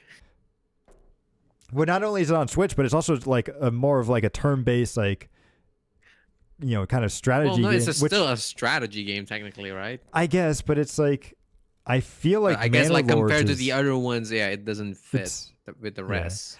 Maybe Age of Myth, but this is a remake, isn't it? Age of Myth, yeah. Retold is like a remake, full like remake remaster. It's like a Civ game, isn't it? Or no, it's an actual it's like the Age of Empire, but like mythology. Right. Mm-hmm. The old game is the same name, yeah. So I'm going to say Overlord, Unicorn Overlord, because it's a really good game. But I also just think this category is very weird. I already gave Manor Lord some other like support, so like other votes. So I'll probably go with like Overlord here. Yeah, this category though just seemed very weird. I hope that they can kind of go back and maybe iron it out a little bit. So Age of Myth is a typical real-time. So is it like the Civ games, or I keep saying Civ, but no, it's more like Age of Empire. It's a real-time strategy. Oh no! So it's more like Warcraft then. Warcraft, Starcraft, that sort of stuff. Yep. Okay. Yep. Gotcha. Then yeah, that's like totally different than Unicorn and even Manor Lords. Probably Manor Lord and Frostpunk and Age of like mythology. I think like those four games like Kunitsu and like everything, like, they're in the same genre. It's just Unicorn that's like different. It's like fully turn-based. But it's a very good game. I highly recommend this to everyone. Definitely give it a try if you haven't. Maybe I'll think about it. I haven't spent money on Switch. Ooh, okay. So best sports/racing game, which I have no idea on this. So sports games. Yeah, we have F1 24, EA Sports FC 25. No, God forbid. NBA 2K 25, Top Spin 2K 25, and then WWE 2K 24. I have heard some things about the WWE games. In fact, I've seen some people play this because it has some really good customization and stuff in it, right? So, well, and I think I've seen some people create. Yeah, like you could create your own characters and then they do their own wrestling stuff. I'm not sure if it's this game specifically or if it's another WWE game. Well, if it's creating your character yourself, I'm pretty sure I can do that even like in my old Nintendo game, like the WWE and the Nintendo DS. I remember creating my own character and then fighting John Cena. Yeah. So. Yeah, but it's like I feel like I would have more fun with this game, the WWE one. But I feel like, probably the soccer one's going to win? God forbid. Which I find it funny, because did you realize that it's not called FIFA anymore? Because I think they they didn't want to pay for the rights to use FIFA anymore. Yeah, so they call it Sports FC. Yeah. You know what's funny? Like these 5 games are made by 2 companies. Oh, the 2K, yeah, that's why they all have very similar names. It's either EA or 2K. EA or like 2K, and that's why I don't think I'm gonna vote any of them because like they're all ass. I think F1 might be pretty good. I think Codemaster made some good like racing games. I'm not the biggest like race enthusiast. I don't even play that much, but Hmm. I heard like if you're thinking about like racing games, your go-to would probably something that Codemaster made, like the developer at least. Okay. Okay. So yeah, I feel like again, I would probably vote for WWE, but definitely I feel like soccer is going to win this. Would be Just my kind of guess. sad. So let's see. Best multiplayer game. Okay. So we Ooh. have Call of Duty Black Ops 6, Helldivers 2, Super Mario Jamboree, Tekken 8, and then Warhammer 40 or 40K Space Marines 2. This is interesting because, again, I've heard good things about Space Marines, but I haven't, and I know that there is multiplayer in it, but I don't think people really play it for the multiplayer, right? Oh no, yeah, people. Well, you can't. The experience is kind of like Left 4 Dead. Okay, okay. It's a small, consistent community, I guess. That's like how it is. Like I heard like good things, and then you can also play throughout the whole main mission with your friends. Like, cause like when you play the main mission, the main story, they gave like you're gonna be playing with like these two NPC like characters that will always be around, and like if your friend joined you, they basically take control of one of them. So it's like kind of like it's pretty seamless for like a co-op experience. Okay. But I don't think personally it's like really focused on like the multiplayer aspect. It's just they're like more like Left 4 Dead. You can always come back to it and play. Oh, Because I the don't think Space you get Marine. anything out of like the multiplayer. The Space Marine have PvP or? Yeah, they do. Oh, they do. Okay, okay. They do. Yeah. Interesting. It's just you don't get anything. There's no rank. There's no like currency. There's nothing. So it's just You a just for get funsies. experience. Sort of. Yeah. Yeah, it's for funsies. Like Left 4 Dead. Like the co-op Okay. aspect of it. Yeah. Yeah. So I feel like Helldivers 2 actually should probably win this because while it did have the controversy Man, and all the other it's stuff, not gonna win it against was- fucking Call of Duty. I don't know. The thing is, like, do people? I know people still play Call of Duty, but it's like I have not heard anything Call of Duty related in so long. So I feel like because of the sensation that Helldivers 2 created, and the fact that everyone was playing Helldivers 2 when it was Yeah. popular, like I feel like Now this has a everyone good is chance of playing winning. Call of Duty. Now everyone is playing Call of Duty, and moreover, because it's on Really? Game Pass, even more people are playing on like Call of Duty. Really? Okay. I'll take It's your free word on on it Game because Pass. I've never heard on it. Yeah, I don't like personally. I like Helldivers more. It's more unique Right. like, as an experience. But like, let's just face it. Like the amount of people that plays Call of Duty compared to like Helldivers is like multitude. And like Call of Duty has like what 10 million players, and like Helldivers tops out in like 500,000. I don't know what was Helldivers at its peak. Yeah, Or just take a look at it. 560,000 or something like that. Hmm. That's a lot of players, but also that's not even close to 10 millions.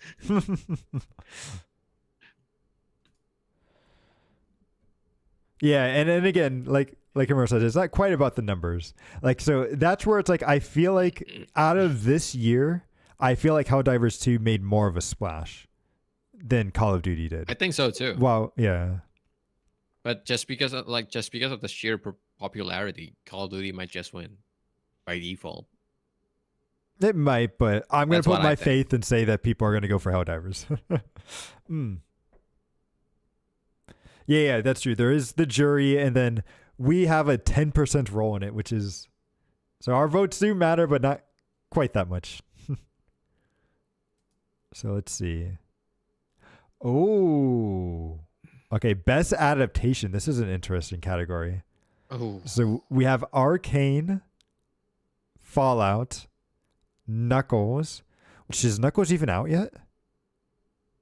Anyway, and then we have Like a Dragon Yakuza, and then I don't even Tomb know we Raider have the a Like- Warcraft. Like a dragon movie. I have heard really terrible things about Like a Dragon. I heard it was not good. I guess that's why no one ever heard of it. See, I've heard Yeah. some good things about Arcane, but also some controversial things. I think Arcane's going to win this because everyone, I think, loves Arcane, and season 2, from what I've heard, is very good. I have not. I've only seen the first episode of Arcane. Season 1, I heard people really like season 1. Season 2 gets pretty. I've only heard good things about political. season 2. So I've saw some bad things about it. Really, the only Like, bad especially stuff in I the saw scene where was the censorship that they which did one? in China. That's the only thing I've Oh. seen. But and Well, even from then, what people I've don't heard- really hate it. But It has the same problem as Tomb Raider, I think. They kind of changed up the character, from what I've heard. in what You way? know, So like, well, when there's in Arcane, I think I just saw it this like today, actually, this morning. Like they had the scene where like the the main character, like Fee in Arcane, is like kissing like another girl, like Kate or like something. Caitlyn, yeah. Yeah.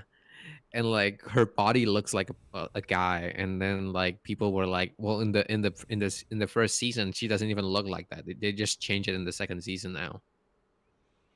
But there's also a time skip there, right? And it's Yeah, kinda, no, it's like, apparently, according to people, like even like in the previous episode of the same season, it doesn't. It's just like in the first season, it's just straight up different. Okay, And I'll like have to take a look at in the that. second season, they change it. Like they apparently they change it progressively.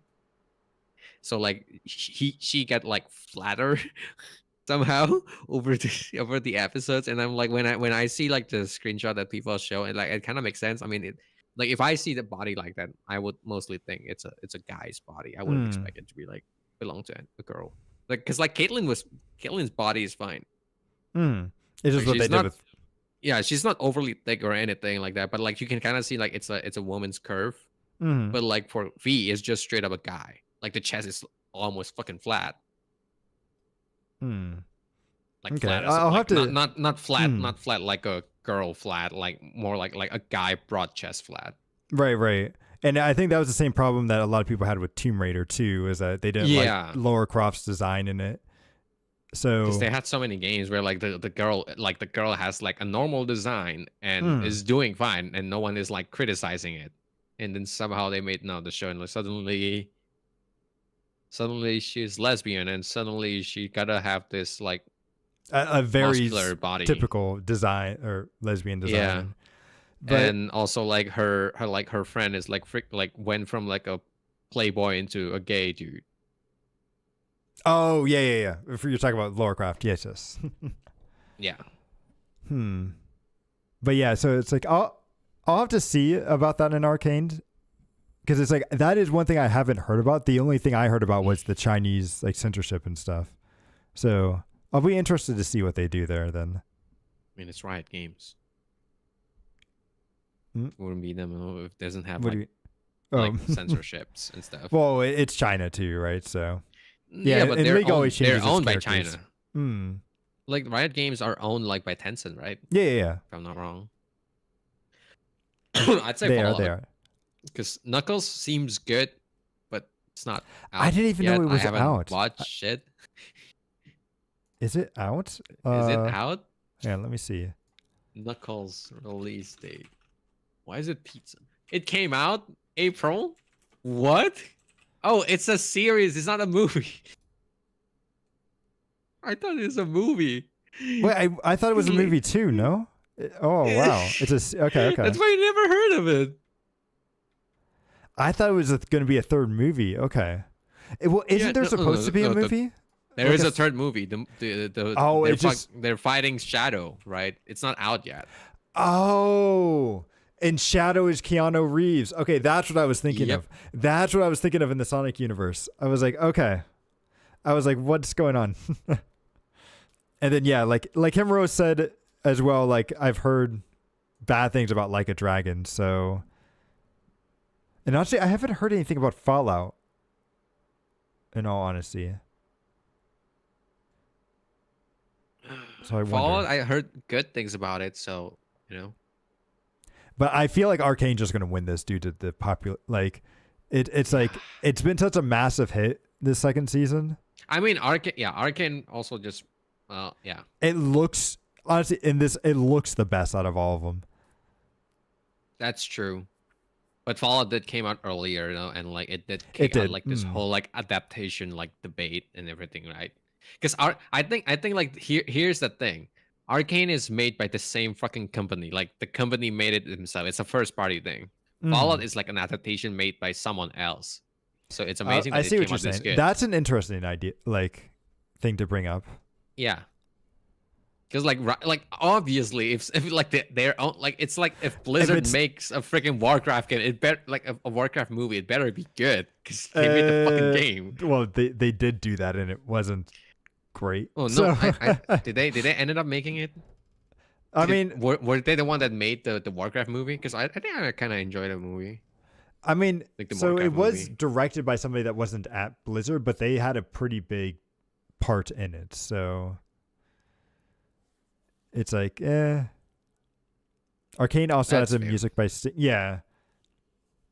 It's like I feel like Arcane's the best thing here, but if you are talking about like an adaptation from like another company, then probably Fallout or Knuckle. I'm Yeah. very interested to see this Knuckle movie, like or not movie series. Knuckle series. That because that sounds. I didn't even know that existed. So,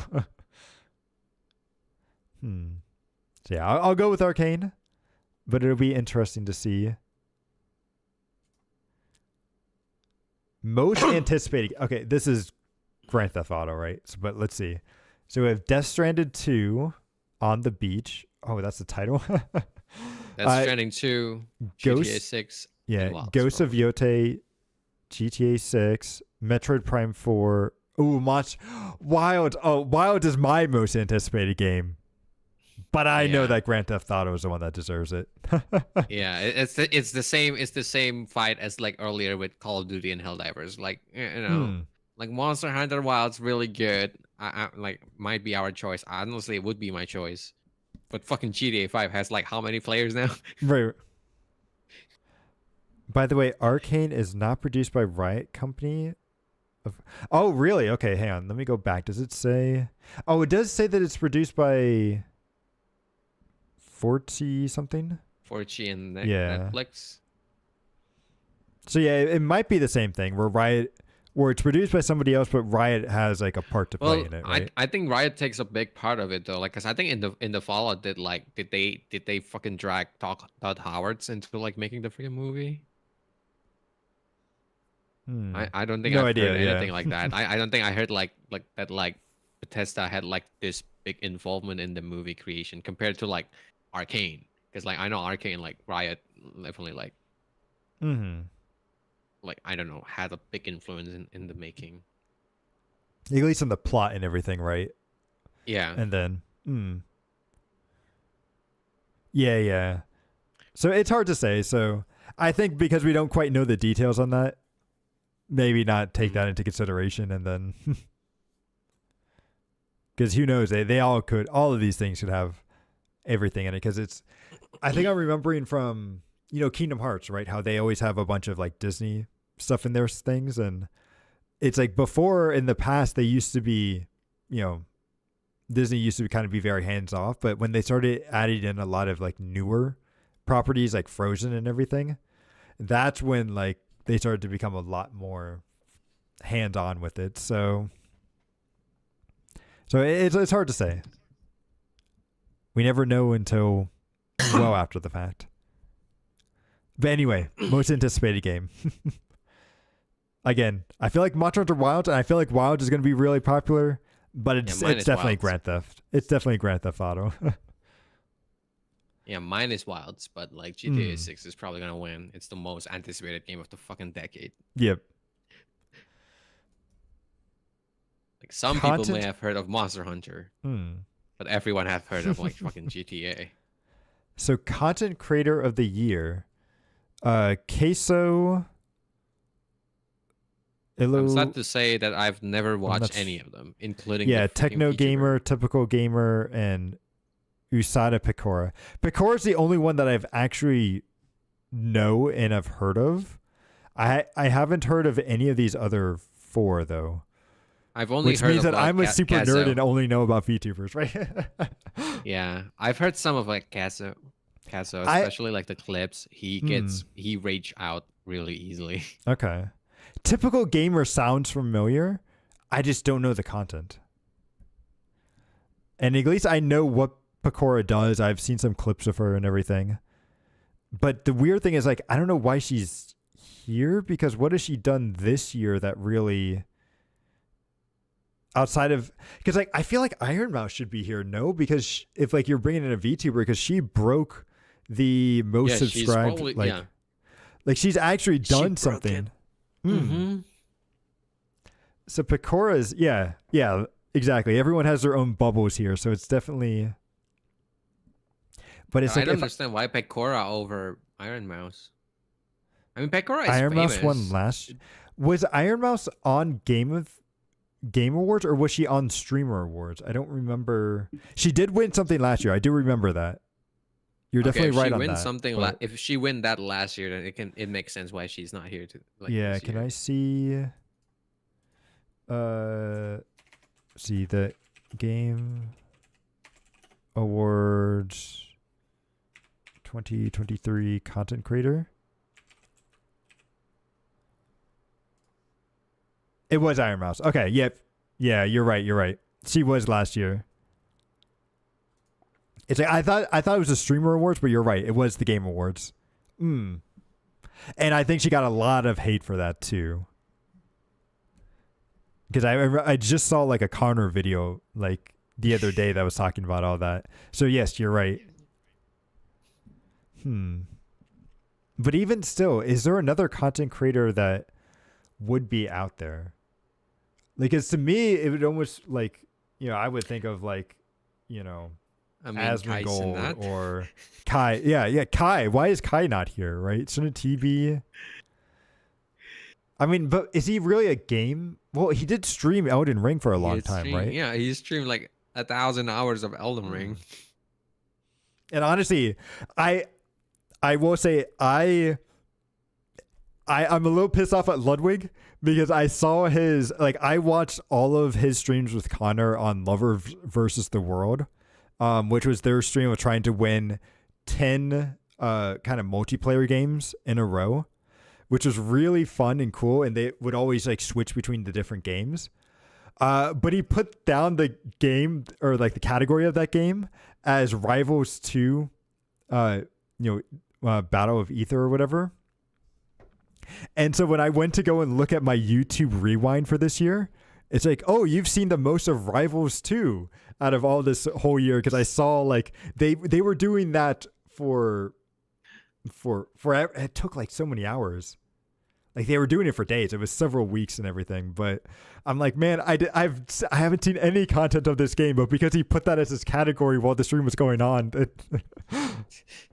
No, I have. According it's like to that's YouTube, what YouTube thinks I'm into. It's like, dang it, Ludwig, you messed me up there. Got screwed by the streamer unintentionally. But yeah, like who else? I mean, really, I've seen a lot of Asmon. I've seen a lot of Tectone, but I don't know if they would really.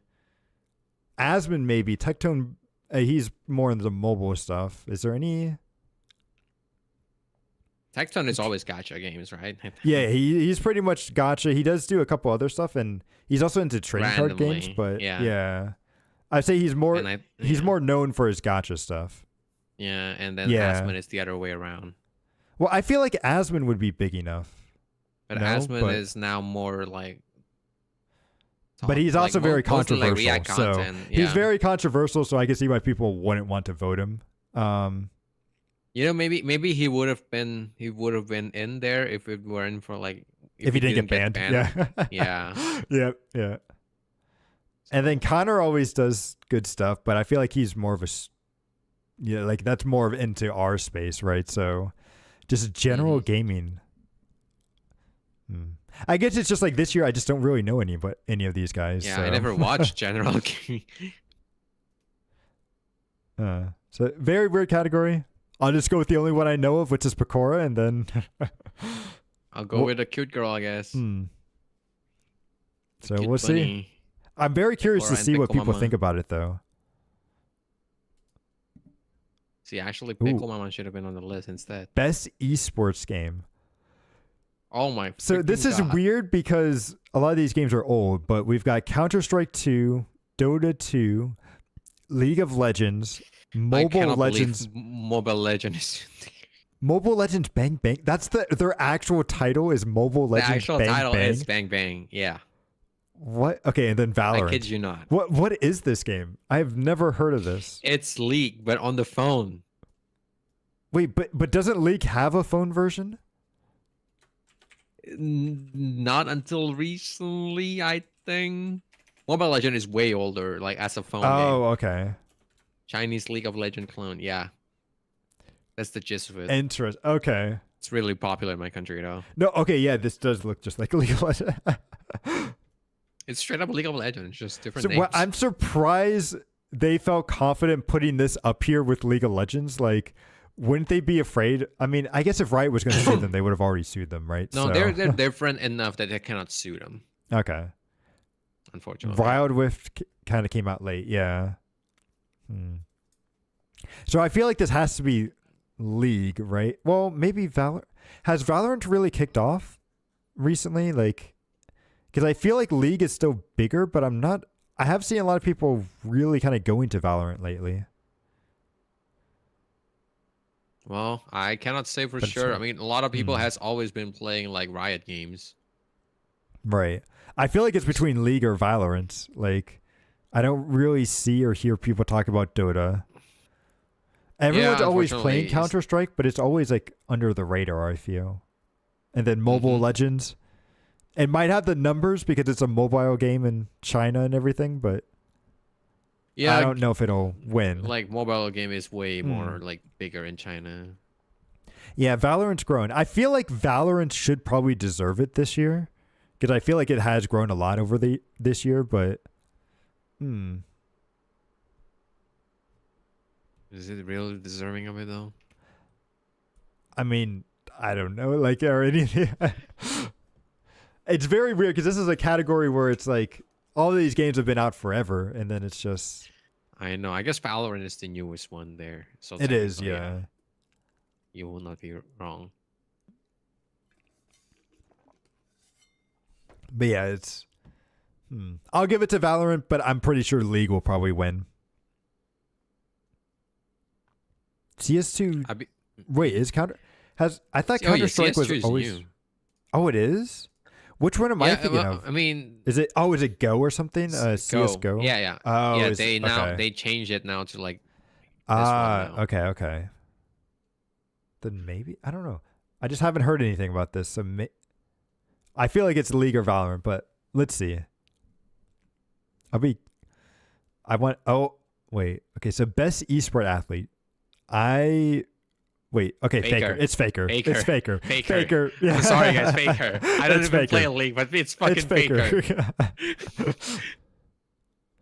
So let me see who these guys are. So 33 Netipus apart. Wait, they don't even say what games these guys play? Doesn't matter. It's Faker. Yeah, it is, but It doesn't matter. Doesn't matter. I never heard of the other. Well, Zaiwu, I've heard of it. Because Zaiwu and Alexi B is like a CS:GO player. oh, okay. CS player. But like Faker is way above them. No, definitely. Unfortunately. Well, no, actually, fortunately or unfortunately, I don't know.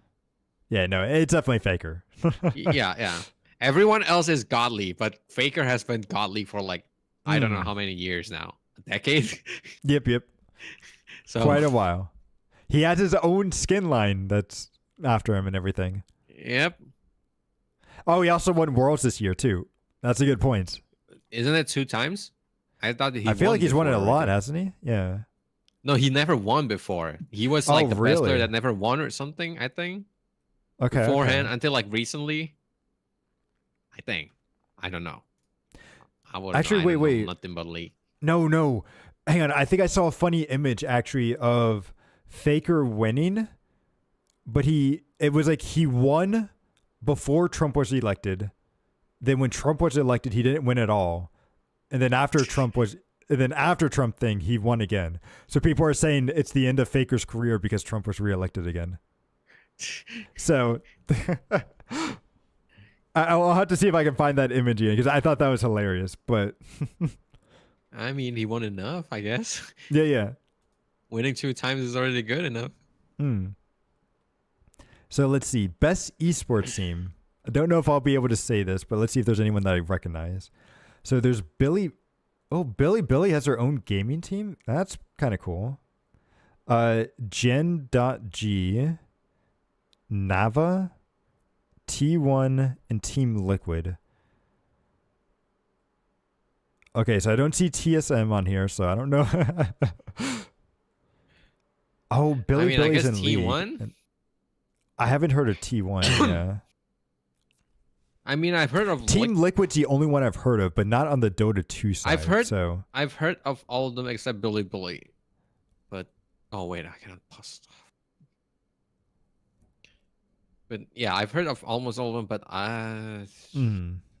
this is just I how don't long I've really been out of the follow League them. competitive scene that I don't know any of the 3 teams Yeah. that they have on here. So I'll go with Team Liquid because it's the only team I've ever heard of. I don't know what Gen G their is pretty Dota new, 2 I side think. is, but Gen G is pretty new. That's so it makes sense for you to like not heard it, I think. right.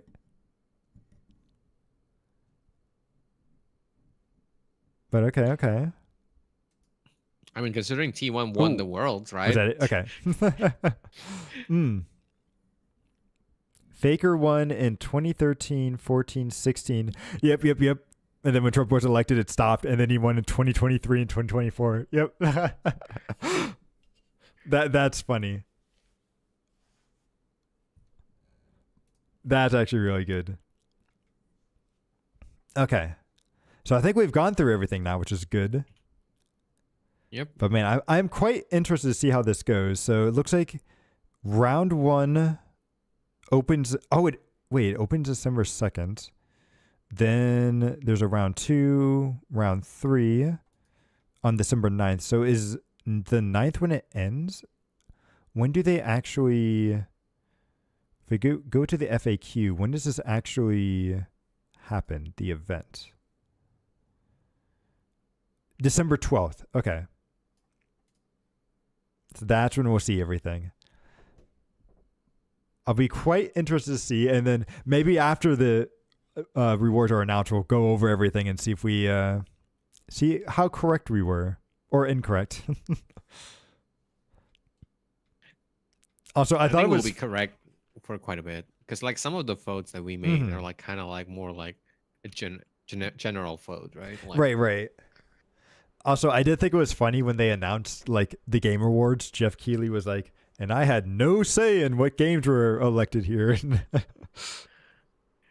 because he know like a lot of people are gonna complain about it, like the whole like controversy about like Stellarblade and Wukong. And I don't blame honestly, them. I Like, was it so kinda makes glad. sense. I was so glad that Wukong was nominated because people It did. deserves it. Yeah. Well, it's like because everyone, like so many of the reviews and game journalists and stuff out there were hating on Wukong for no reason, but everybody from players were absolutely loving this game. I think same goes with Stellarblade, like in a way, right? Oh yeah, definitely. Except like Wukong, honestly, like comparing the two, Wukong is probably the better game. Oh, definitely. Like Stellar Blade, from what I hear, is like it's a solid game, but it's not like game of the year sort of. But it's very good and very attractive, like in-game models and stuff too. So Hot Woman, guys. Nominated for Hot Woman. I mean, to be fair, Wukong has Hot Woman too. So it does, and it has a very, from what I've seen, a very hot horse man thingy. So wait, what? Oh, have you not seen like the? Hang on, let me see if I can find him. But there's like this like horse man thing that's like super big. Yes, exactly, Emerald. I'm so excited for Stellar Blade on the PC next year. So black with Mukon horse. Yeah. Here's this big buff guy here. So he's just a buff guy with the horse head. What the hell?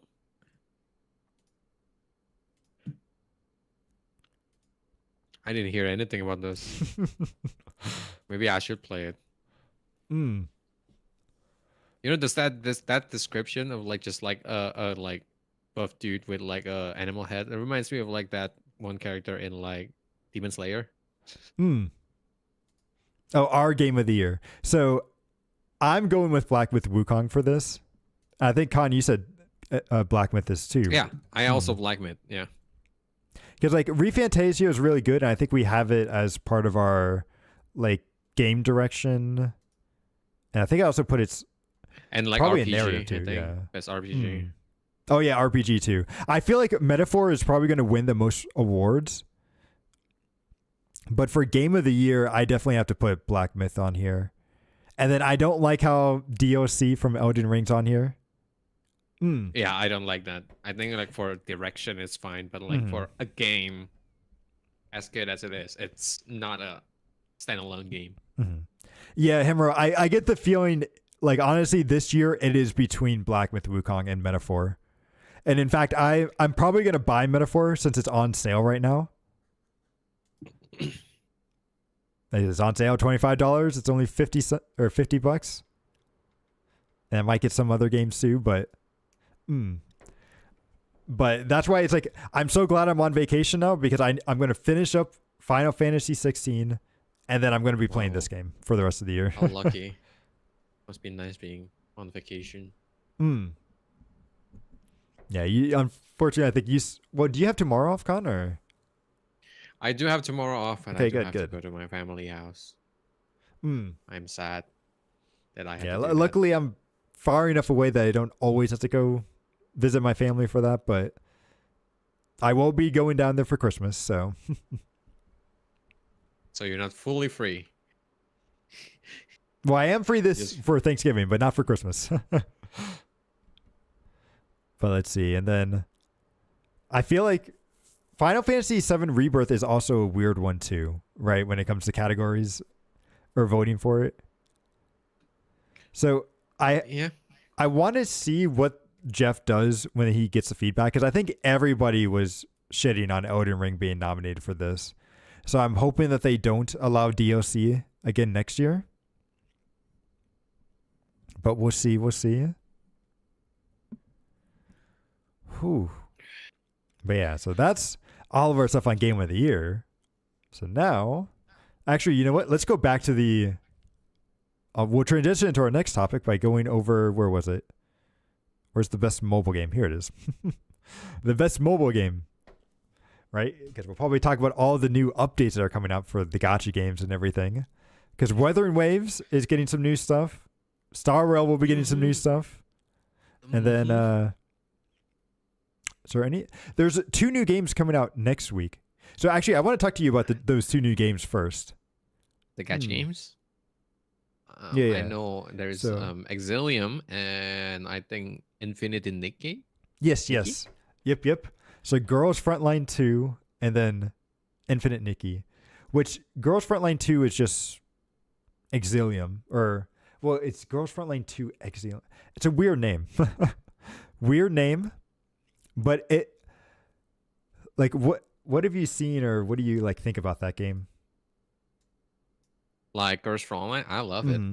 So far, the marketing is strong on that one.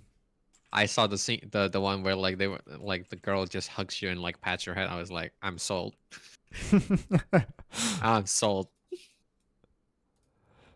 Yeah, because I think it looks very good.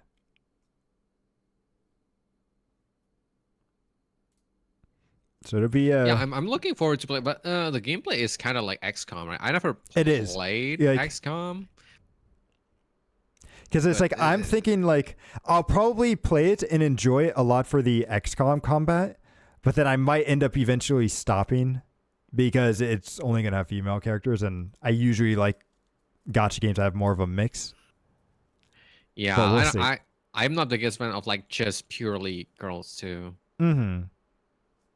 Like as much as I love beautiful hot women. Although you do play a lot of the other Nikkei game, right? I mean, even in Nikkei, there's male characters, even if you cannot use them. Oh, like, I see what you mean. Some games have straight up like just girls, like, unless there's a good reason in the story. Like for example, like Nikkei, they explain why you cannot have guys, right? Like as a Nikkei. At least they Oh, try to what's do the it. reason? Like, I think like when they so like Nikkeis are like human body, like no human brain, but like robot body, like androids, hmm, right? right, right. But like human brain doesn't interface, like male brain doesn't interface well with like the body, like with the synthetic body, so they couldn't make a male Nikkei. Okay. So it kind of reminds me. Oh, what was that anime? It was like Stellar. There was an anime that had a similar thing where it's like guys couldn't pilot a mech except for this except for our Evangelion, main or like, or is it like Infinite okay, the one Stratos. zero? Infinite. Oh, yeah, Mm. I remember that one too. That's an etchy ass anime. Yeah, no, it is. It is. Full on fan service. Yeah, it's kind of like that. It's kind of like that. At least they try to explain it, right? And it's Mhm. not like there's like zero male character. Like there's still here and there, and it's like a supporting cast and stuff like Right, that. right. But like Okay, okay. some games try to be like full on, like, oh no, it's just full on, just girls. And I'm like, that doesn't make sense unless you kind of like, they don't even try to explain it. Mm. It's just like, yeah, no, it's your harem, and I'm like, no, I need an actual story to like get into like the to relate, I guess. Mm. But yeah, so it's like I'm looking forward to that, and then we have what is it? Infinite Nikkei. Let me see. But that's the like dress up one, right? Yep. Or Infinity Nikkei, I think is. Yeah, Nikki. No, it's not Nikkei, it's Nikki. I keep getting that confused. Nikki. Yeah, Nikkei is the it's the other one. Butt. But this one, honestly, like what interests me a lot about this game is the fact that it looks kind of like old like Spiral the Dragon like combat, like the old kind of action based combat where you're going around. It's more about the environment and jumping puzzles and stuff. It's all about exploring and stuff. But I And then, really like, love how the dress looks. Yeah, and like the combat is very simple. Like most enemies die in a single hit. And when you go to bosses, it's more about like solving like a puzzle or like doing their gimmick where they like expose their weak points and then you shoot them. And then you have to do that like 3 or 4 times and then you win. But yeah, this game looks beautiful. So I definitely want to give it a try. Don't know if it's going to be something I'll be playing like all the time, but it looks really good. No, I want to live out my Barbie dream. That's all. Yes, And yes. dress up nicely. I'm going to be quite interested to see what the SSR or like the highest rarity outfits are going to be, right? I think it's probably going to be the outfit that they showcase in the video, right? Like that one, like the blue one in the video you're currently watching. Well, some of these I know you get for free. And I think that's one that you get for free because it has the very basic like glide mechanic. Maybe. We'll have to see. I don't know. Most of the time, usually the free ones cannot compare to like if this is the free one, I'm looking forward to like the SSR one. Right. And this game is made in Unreal, right? I think. It is? I didn't know. I didn't follow it as closely. I think just saw so. it coming, and I'm like, Let I me want to see. try it. Do they say if it's Unreal? No. But yeah, this game looks like I'm looking forward to it. So I think Girls Frontline is December 3rd, and then this is the 5th. So we have quite a lot. Yep.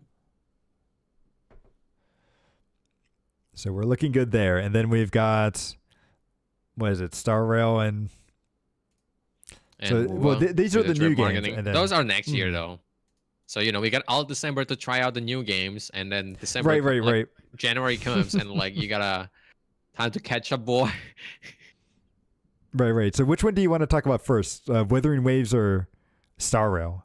Or actually, you know what? I'll kind of talk about the two of them together because I recently just got back into Star Rail and Wuthering Waves. So, and I want to talk to you about the story because I've done both of them. Right. And I know you were wondering about what my thoughts were on at least the Wuthering Waves one. Yeah, because I haven't played the new like story for Star Rail. Yeah, so I will say I was scarred, guys. Yeah. So I will say doing both Star Rail and Weathering Waves kind of back to back. Like I did Star Rail the last couple of days, and then Weathering Waves I did honestly like right before this stream. And I will say it's very interesting seeing them because they're both like they're almost like polar opposites of each other in some ways in how they tell their story. Because like Star Rail has a very solid story and is very consistent in its quality throughout, but it has really bad storytelling. Like its storytelling is terrible. Like the example like I'll kind of give here, and it's sort of a slight spoiler but not really, but there's like a point where Boot Hill's in the story and there's a bad guy that's trying to manipulate his mind or whatever to get him to join his side, and eventually like Boot Hill is kind of like he's able to like grab the guy's hand and like just shoots him and everything, and he like, you know, kind of gets him back and everything, even though like he thought he was tricked. But they don't show any of that ever happening.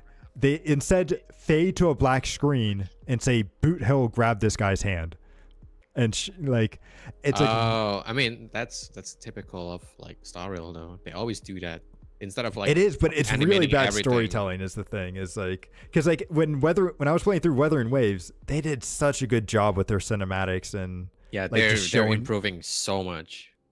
and it's like that was also the thing too I noticed because like in this latest story, Star Rail used a lot of cinematics, but it was very jarring when they used it because like it wasn't in-game graphics. It was, you know, hyper. No, it's like animated. You can kind of see like if you're comparing it to Wuwa, yeah, Wuwa did almost everything like in engine. Yeah, it looks so good. It's in engine, but it looks so good. It's just the story for Weathering Waves is, well, I will say Black Shore storyline, which is the one I did. It was definitely better. And I did like it. I actually did really like it a lot. I just think it just kind of suffered from not having good build up beforehand and us not really like, cause I think the whole thing was about, you know, the Tethys system and how the lament stuff works you're in trying to prevent the lament, but we've never really seen the lament unless the stuff that happened in chapter 6 was the lament. Or so it's like no, look, I think it's something similar, but I think lament is on a bigger scale. Right, so it's like we've never really seen this, and then so it's like we're always told that the Tethys system is super important, but we've never seen why it's like important. So but then they show us on the story, like when the city burns and everything, right? Like I think they show a glimpse of it. We didn't see the city burn though. That's the thing, which we didn't see it. We went and we saw the girl that was there, but like they didn't show that part. So it's like that's where I think they could do maybe a little bit better on. But and I will say they still need to work on their voice direction. Their voice actors are fine, but their voice direction sometimes can be really bad. And that's where it's like Weathering Waves, you know, like how I was saying, Star Rail, very consistent quality throughout the story, but Weathering Waves kind of goes up and down. So if they can iron that out, like a wave, right? Yeah, like a wave. Yes. Living up to the name, guys. But overall, like I did actually really enjoy this story. Like it was the Black Shore story in Weathering Waves, very good. Also, the story actually in Star Rail I thought was very good too. It's just they both exceeded, I think, for different reasons, and it was very cool seeing them back to back. Because like again, Star Rail just had overall better story, but Weathering Waves I think told its story way better. Because I will say, the story with the monkeys I was very concerned about in Star Rail, and that's why I honestly took a break for a bit, because I was getting so tired of all this side stuff. And even though this was side stuff, and whoop, say that again. You got tired of the monkeys? Well, no. I got tired of like the fact that like, because I feel like by this time last year, we were already in Penacony. Like we were on a new world. And it just felt like they've been stalling us out for such a long time. I did hear that like in Penacony they're trying to like stretch the story a bit more, right? So that's why like they were like a patch behind basically. Right. So it felt like everything's been kind of stretched out. And honestly, I feel like that's the biggest problem that Penacony had, was the fact that all the story wasn't released in 2.0. Because like, you know, with how big of a gaps they had in between some of those patches, it was kind of hard to remember everything if you weren't really into it. So, but I think that's a Mihoyo problem though in general, because they do the same stuff in Genshin too, right? Where it's like they release the patch. Everything is so the gap is so big you kind of like forget most of the like the intricate details. You kind of remember where the story goes, but like you just don't remember anything else. Right, and so like when they're trying to do these big like gotcha stuff, it's like, well, wait, do I even remember that?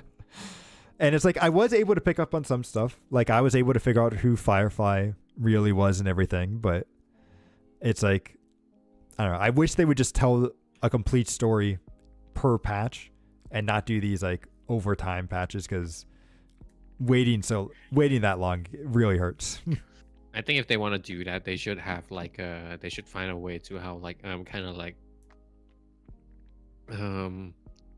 give a bit more of like in the middle of like the patch, like some like a continuation, so people can keep up with the story, like and not like, you know, the first like version, like first 2 or 3 version is gonna be the main story and then everything else is filler. Because I think that's what the part that makes like the game hard to remember, right? Because like if you play the story for like 2 or 3 version, like 2.2, and then like 2.3 until 2.7 is like freaking fillers, then like obviously it's really hard to like remember everything. Right. I also wish like, because this patch too, while it was very good, it also felt like just a glorified character story for Rappa, which is like, man, like, isn't that how like this whole like I forgot how they call it, trailblazing continuance thing is? It's about the characters. Yes, but I almost wish that they would go more on the characters that we already know instead of trying to introduce new ones just for us to pull on. If you get what I'm saying, like, so like it would be really cool if we went back and we learned more about like, hey, what's going on in Belobog, which we haven't even touched Belobog, I think, in this intermediate patch. Or, you know, we did go back to the Lafu, which was cool, but it was mainly about a completely new character that actually, that one I'm actually a little bit more okay on, because the Lafu has a bunch of ships and stuff on it. So maybe that one I'm a bit more okay on, but it's like, I really do, I don't know, I guess I would just love if they were to go back and really flesh out those older characters, and then maybe that way they can actually give us like an upgraded version of them. Kind of like with Don Hung and everything, right? Or in the next patch with Fugue and Tin Young and everything, which I hope they do her story well, because I still think she should be dead, but but we'll see. We'll see. Like that. Don't kill the fox girl, bro. Well, the thing is, like, I feel like people are too attached to her because she was a good unit, but story-wise, actually, that's the interesting thing, because I'm almost positive the Tin Young that we have in game, like as the one that we pull, is not even Tin Young. I'm pretty sure it's Fantilia, and it's like, and I'm pretty sure the one that we met in game is just Fantilia. So it's like Fantilia season 2. Right. So it's like everyone cares about Tin Young, but it's like we've never even met the real Tin Young. So yeah, I don't know. It's I think people are too attached, and they brought her back for, I think because it really feels like they wrote her to be dead and then they retconned it, but we'll see. I'll give them a chance. And we'll see. And also, I do want to see what they do with Sunday. See, I kind of, I mean, I guess this is like just a problem in like most of the gacha games in general. Like, no characters really die, and like no characters are really. Hydrate if you can, real quick. Oh, okay. I don't think I can hydrate or stretch right now. Yeah. But like, how am I supposed to say this? I think in most games there's no real like consequences. I mean, I can't finish this. What do you mean? Like, kind of like how in Pentacoding where they kept hinting at No, everyone dying and then nobody died. yeah, no one died, and then like in Genshin, like almost all the characters that dies are like side characters. And There's Genshin, no they real really, like weight. Yeah. and Genshin, they really need to bring back Senora. She's the only one that I'm like, she needs to come back. Because I thought you don't like characters dying and coming back. Well, her, it makes sense because she is a witch that has come back to life before. She's essentially like a phoenix. On top of that, she's hot, and I want her. So that's fair. So maybe one day. So I'm hoping she comes back whenever we go and visit the witch. Oh, what's is it? Slesnaya, the ice place again. But we'll see. But anyway, yeah, it's like. What was I saying? Oh yeah, I hope they do Sunday well too, because like, and I guess this is a good transition. Oh yeah, but, like, we've been drip. who are you gonna? Like, Oh, sorry. What were you saying? I know they've been like drip marketing like Sunday this whole time. Everyone was like, Sunday better be like playable. Yes. And the thing is, I think Sunday's going to be very good. He's just not going to be good the patch he comes out in. He's going to be good once 3.0 and everything comes out. Because he's a support for units that aren't even in the game yet.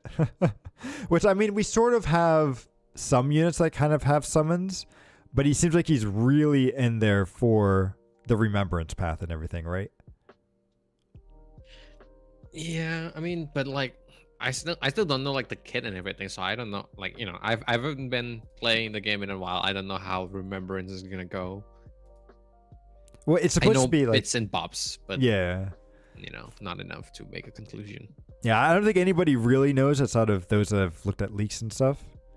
But like, apparently they're supposed to be all like summon based. So like, think of like Jingliu, or not Jingliu, Jin Yuan. It's gonna be like and Topaz. Like Topaz and Numbi. Yeah, Topaz. Yeah. Yep. So like that kind of stuff, and also the new fire healer, right? I think she also has summons. So it's going to be kind of like that, but we really need to wait and see with what's her name, like Agria or something, or Aglia? Aglia, yeah, the first remembrance character, I think. She's kind of hot. I like it. I like the vibe. Yeah, I yeah. like the aesthetic. I mean, all the new characters woman. look really cool. Let me see if I can find that like screenshot that they had of them. But they all look super cool, and they're going with that Greek mythology look, which is very cool. I mean, according to the name, I already can see that it's going there. It makes sense going for the Greek. I think like the name is Amphorius or something like that, right? That's like the Greek name. So it kind of like it makes sense when they do the whole thing. When I saw the leak, like in the drip, I was like, oh yeah, it makes sense now. Because the name, like the name of the world was Amphorius. It's like I don't know if it's an actual name in like Greek, but it sounds Greek. So it's the best I could describe it. I'll also say Himiko looks like she's like her outfit looks very similar to all their stuff, right? Like, did you see that or like Aglia? Yeah, if like, you look at Agria too, like she looks like she's supposed to be there, right? Wait, let me see. They're where? Like in the Because they look very similar. Between Aglia and who? Like Sunday? No, Himiko. Himiko? Wait. Yeah, Himiko's like outfit. Yeah, the outfit. Yeah, the outfit. Yeah, I think. Yeah. Yeah, so I wonder if we'll get more like backstory. But also like the robots that she had on the PNG on like the picture. It reminds me of like Sundays. Oh yeah, Sunday very stuff. Closely themed to like Sundays stuff. I realize she's also lightning. They love the lightning element, don't they?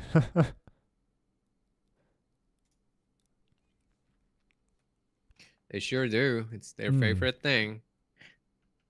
That's why we have Acheron, right? That's why Raiden May is always lightning. Right. Because it's their favorite element, guys. And it's really cool that we are getting a new path as well, like right in the 3.0 patch. Oh, hang on. I think my... So that's very nice. I love that. No longer having to wait until like a completely new or different path or patch.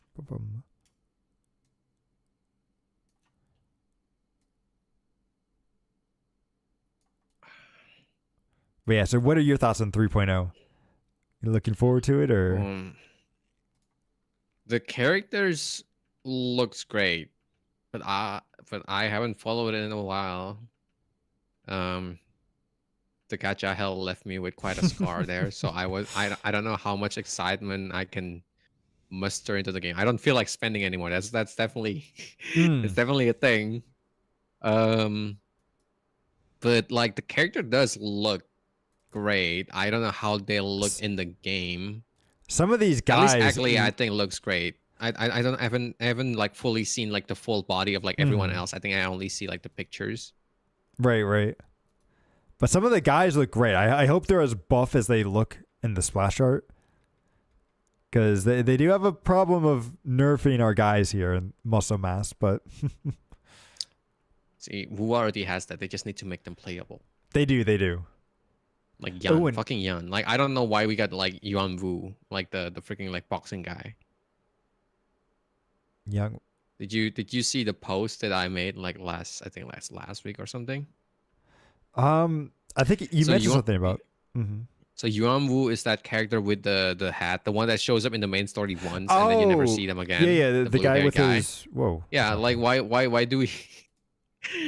Rather than him, I think most people would be much more ecstatic if like we got like if like that guy uses like the model like of like the captain, like the NPC in like the in the game, the one that like you go to like if you want to farm like money, like the hot guy. Like, I feel like honestly that guy should have been like the tutorial, right? He should have been the one that taught us basic combat and everything, because he runs a gym and everything. But nope.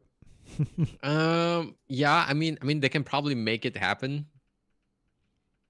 But it's kind a little of hard late, probably, because like Rover already know how to fight like the moment you yeah. Like they just lost the memories. They didn't lose their skill for the most part.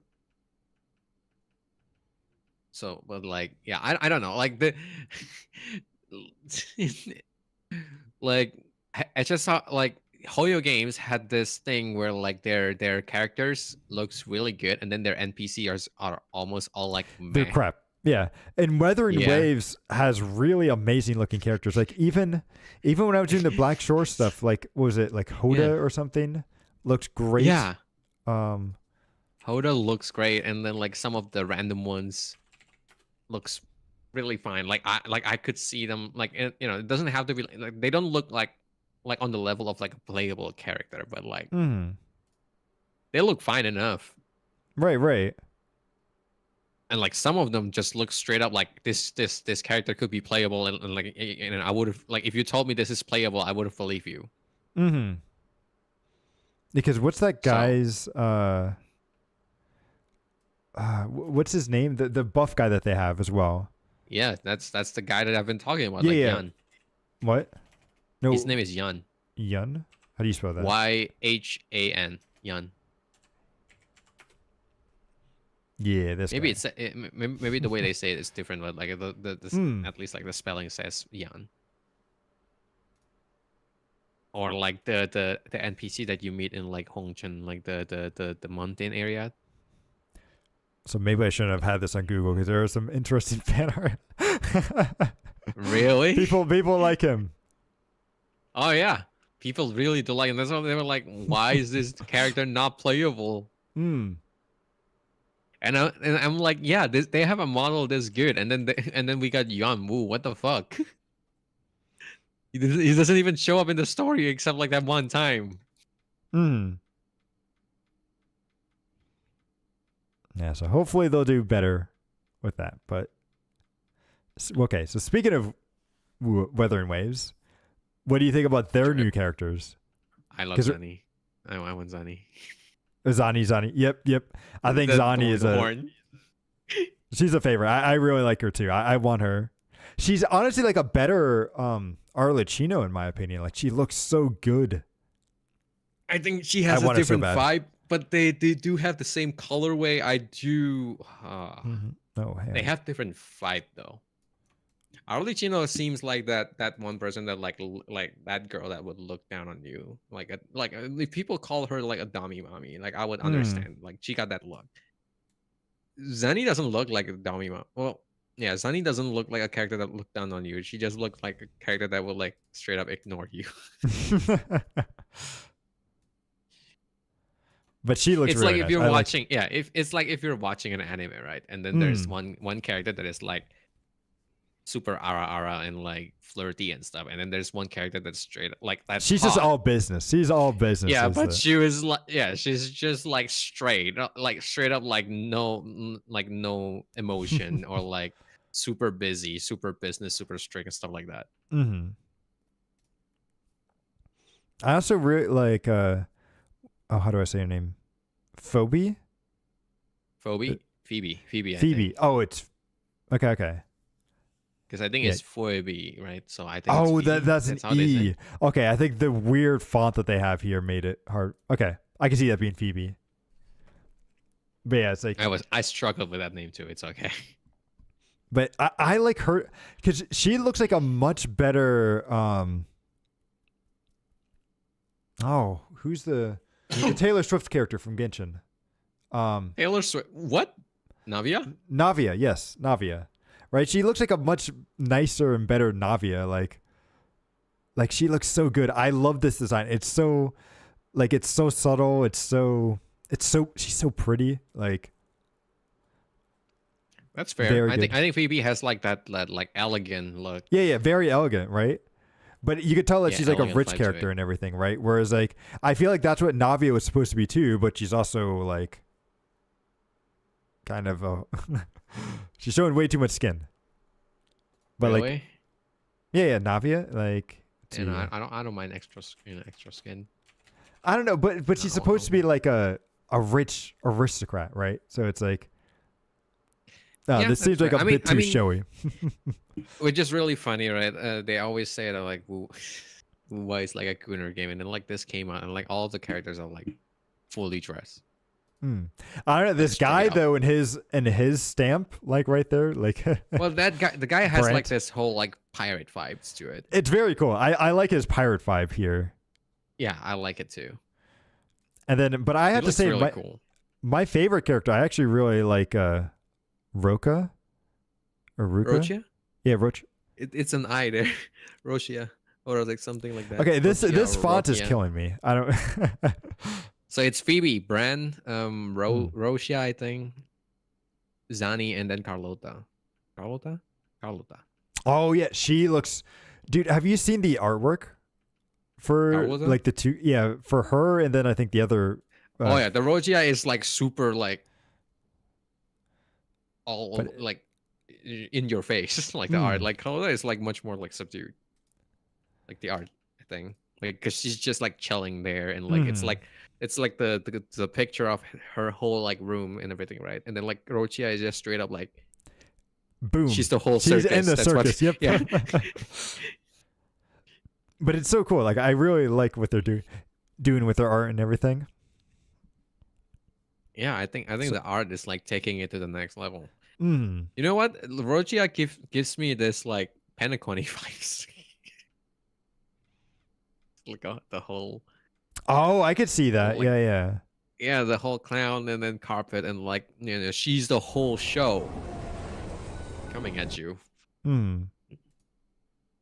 But also I think Carlota is what was that? No, go ahead. This one. Oh, you were watching like the teaser? Yeah, I'm just trying to show it the teaser because I feel like the city that we're going to, I'm really looking forward to because it looks really pretty. It first thing I watched Rinasita's teaser, it reminds me of Fontaine. Okay, I could see that. But I actually like this a lot better. I think this place looks a lot more. Well, because Fontaine's based on France, but I think people are saying this is more like, is it Italy or? But like also it's both, you know, both European countries. Yeah, It's yeah. gonna be pretty similar. Oh, there's a bathtub that's walking around. This place I just know, looks right? like a lot of. That's why I said like it reminds me of Penacony a bit because like it's so like random.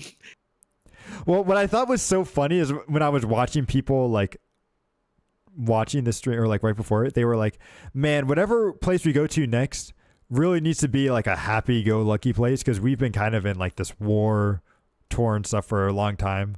And then we go to the city and it's all festivals with balloons and everything. It's like, yep, they know what people want to go to. So They're listening indeed. And then there's like these mascot characters. Like this place just looks cool. Yeah.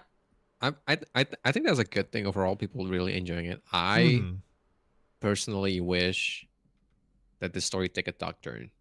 I need something more mature. It's like almost every game that I've played so far, the story has always been really safe. I'm okay if it takes a dark turn, but it shouldn't do it right away. Not in 3.0. Like I think it should slowly go down 2.0? That way. Or 2.0. Well, no, I think the problem is that like Lament starts off like I see Wuthering Waves when it first came out, like before it came out. The rumor was the game was gonna be post-apoc, like the way they describe it is a post-apocalyptic game. I was expecting it to be dark and grim. I wasn't expecting it to be like this. I mean, it's still good. I'm still liking it. Yeah, it's much more hopeful now. Well, and maybe like the war has like less of an effect in some ways. I mean, they still show people dying here and there, even if there's no blood and stuff. But like, well, maybe what they could do is get us to love this world or this new town and stuff first. Have it be a happy-go-lucky place, like you're saying, and then in like 2.2 or 2.3 or something, destroy it all. Have a lament happen. Show us what the effect of that is and what our decision for removing or really because we destroyed the Tethys system, right?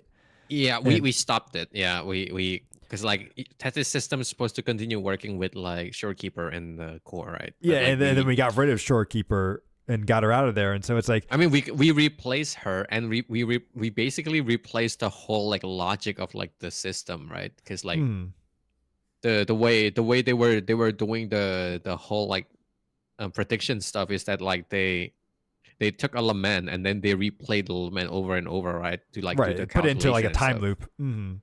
Yeah, but like since we stopped all of that, they gotta find a new way to do it. So I think like it's gonna be like a whole reset, and like I think Shorekeeper is working on that. That's according to the story, I guess. Right. But I feel like as part of that, you know, if they have this whole thing of like, well, since we got rid of this thing, here's some consequences for. Well, I would say our decision. We didn't really have a choice in what happened, but here's a consequence of it, and here's what the actual lament is, and I think that would be really cool. Like, and would have I agree with that grim feeling that you were talking about. So, and also, like I read some things that people said about the story, and I think I kind of agree with. I can see what their point is. So what the character? No, go ahead. What was that? No, go ahead. I was just about to ask you what they were saying.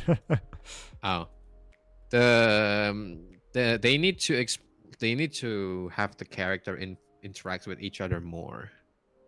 Okay. A lot of the story, like the character story, involves like us, right? Like us and the character, right? Which I think makes sense. You know, is you know, we're the main character of the game. Obviously, some interaction with us is like required. But I think they wanted like more interaction between like the other characters too. I could see that, and yeah, because like I think it makes sense. A lot of the time, like other than like the story with like, other than the part where like you were playing with, I think with Jinxie and like Changli, I don't think we've seen like characters talking with each other. Yeah, not really. Like, so for example, like we have them like during the war, for example, they grouped up, talked for a bit, and then we went to war. And there's like here and there the interaction, but it's not enough. And I think I kind of see what they're trying to say there, because it gives the character more depth if they do that. If they give the character more interaction with each other. Also, one thing that I really wish that they would stop doing is like, so in the Black Shore, it was really cool because our main character spoke, but then when it came time for the most important stuff, they didn't make our main character speak. They made us choose a dialogue option, and it was so annoying because there was only one option. So it's not like we were really choosing anything, but they made us click it, and our character never spoke those words. And it was like, I feel like this would have so much more of an impact if they had voice acting. Right? Yeah, I was kind of the speaking part, the voice acting is kind of spotty too. Like I had like scenes where like they talk in one scene and then like they moved on, like, and then we moved in a bit and then they don't talk in the next one, and then like what the hell is this? And also, like, as I said, like last time when I was like telling you about it, like I think the story could have been slightly longer for the Black Shore, or for the Black Shore. I could see that. Kind of like explained because the Shorekeeper and like I think everything happening too fast. Yeah, they definitely could have explained a lot more stuff there. And like I said, with the lament and everything too, right? Like it would have been cool if we, like, when we went to that old city, we actually saw it getting destroyed. Oh, see, that's why people were like, why didn't they use the scene from the closed beta? Oh, because they had the slideshow where like that the lament actually happened when like Rover was trying to save the people, right? And then like that's how like they got like stuck in it. Okay. I don't know if they got stuck in it, but like they were like saving, like trying to like evacuate people. I think that's like the exact scene from the same city, I think. And then like in the middle of the evacuation is like there's like this like big, I don't know like how to explain it. It's like a bubble. Dude, that is kind of like making everyone like freeze up in place, and like everyone was like staring at it, and like Rover was turning back and like, oh shit, like it's happening. They could have used that. They already had it. They could have used it. That would have been cool, because that kind of reminds me. So in World of Warcraft, I think one of the most impactful quests they ever had was like, despite how stupid of a story decision this was, they decided to burn down a really important like tree to like the elves and stuff, to the night elves, called I think it's actually, I forget the name of it, but they burned down the tree. And it was like in the middle of their city, and their whole city's kind of is up on flames and burning down. And they give you a quest where it's like you have to go and save X number of people within a certain amount of time. But the thing that they don't tell you is you are never able to actually save everybody in that. There's only so many people that you can save within the time, and then eventually they just teleport you out because otherwise you would die. And it's a very dramatic thing because you're going through it's the show don't tell sort of thing. Like you're actually experiencing that this was a bad, like, evil thing, and then it's like I wish they could have done that more in Wuha, because I really felt like when in chapter 6, right, when the city is being overrun and everything, if we had actually saw it being on fire or other stuff happening, I think it would have added way more urgency to everything that was going on. But you know what? I agree.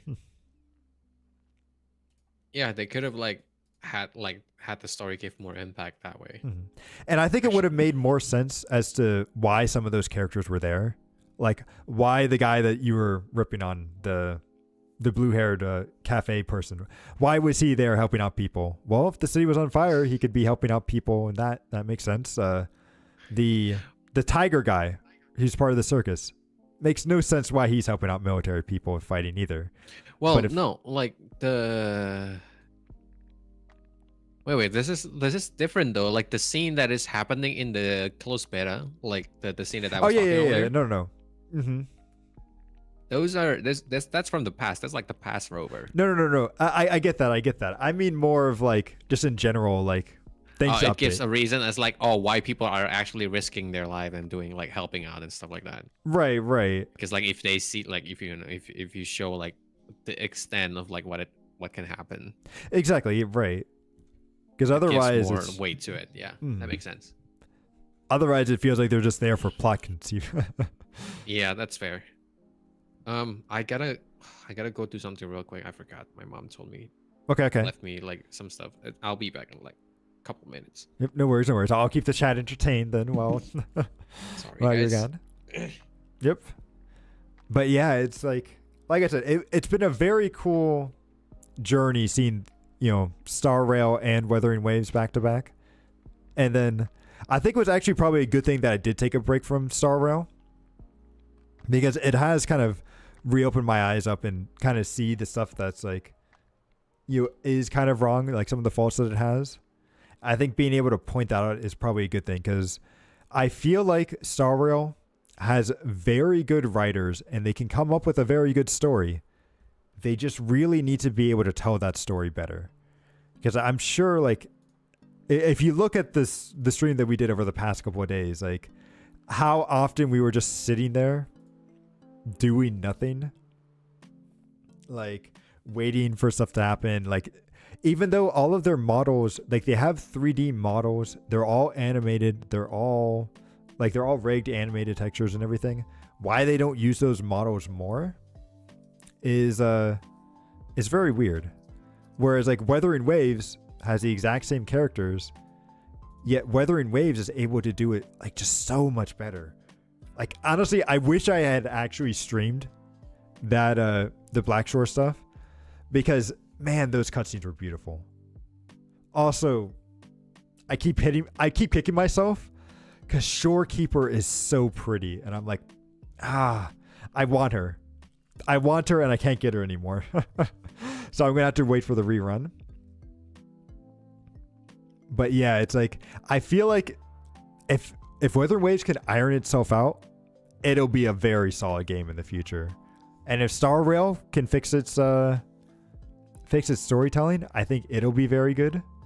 I am a little bit nervous though, considering that they're bringing in another person from Honkai Impact 3rd to tell the story of 3.0, which like, I do wonder if a lot of the storytelling issues that I had with Penacony and everything was due to the fact that they brought in another person from Honkai Impact, which maybe doesn't have the experience. Which is a weird thing to say, because Honkai Impact 3rd is another 3D game. So I feel like they should be able to do the same stuff. But something tells me that Impact 3rd was more meant for mobile, way more than Star Rail or even Genshin. So they may not be used to all that movement around. Oh, welcome back, Con. Thank you. But yeah. God.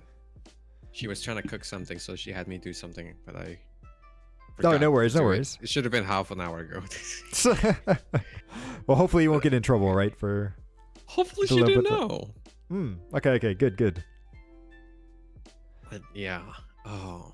But yeah, just talking over all this stuff, and one thing I did want to bring up too is that, like, like I've been saying that this, Star Rail has some storytelling problems, and I am a little concerned that they're bringing in another Honkai Impact 3rd story writer for 3.0, because it makes me nervous that they might still have the same problem storytelling wise.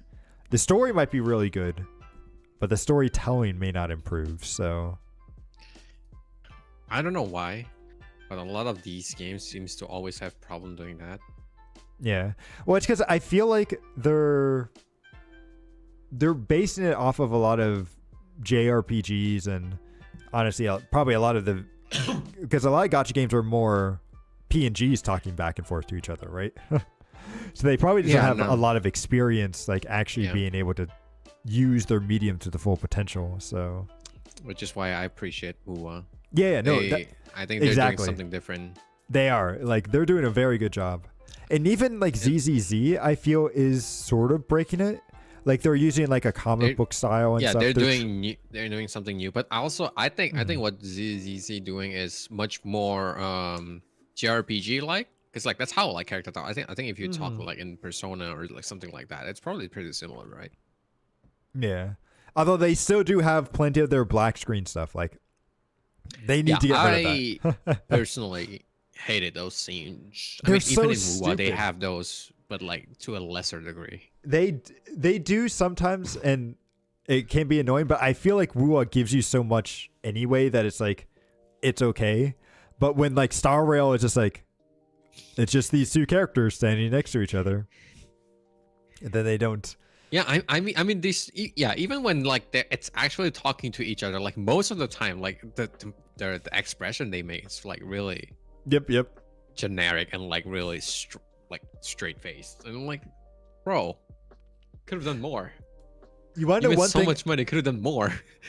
You want to know one thing that might be a bit overreaching for me, but if Wuthering Waves, if you happen to hear this, if you do this in your game, I will be forever impressed. But games need to work on how they turn their characters. Like, because have you ever noticed when a character does like a simple turn to look at another character, they have to do like a whole kind of walking animation almost? Like it's like a half walking animation, and it looks a little awkward as they like turn their character around. Whereas like I feel like in real life it's a little bit more like fleshed or a little bit more fluid. I mean, it's really hard for me to see it, I guess. Like, Yeah, is this like actual gameplay? Yeah, like, you mean like an actual gameplay, or is it like when you're watching like cutscenes? So like when you're watching a cutscene and they're like turning, but like they're turning by like moving both of their feet up and down, and it's like you could tell they're doing like a walking animation to turn, but in reality you wouldn't really do that. I'll have to take a video. I'll have to take a video clip of it to show it, because I feel like it's probably hard. I kind of get what you mean, but I don't know if it's right or not. I can kind of like imagine it. I just don't know if this is like the right, if I'm thinking like the same thing as like what you're describing. Right. But I think I think I kind of understand what you're saying, because like it looks like usually when the character wanted to like turns around, they usually swings their hand forward, and then like it's kind of like, I don't know, it's kind of like they're trying to like they're swinging their body like it's around. Yeah, they're swinging their, instead of like where normally you would like pivot on a foot or something, right? Yeah. So it's like, it's probably a bit, the reason why they don't do it is probably because you need a whole new animation for that. So but I feel like if you do it, it could be very good. Ooh, I mean, maybe, yeah.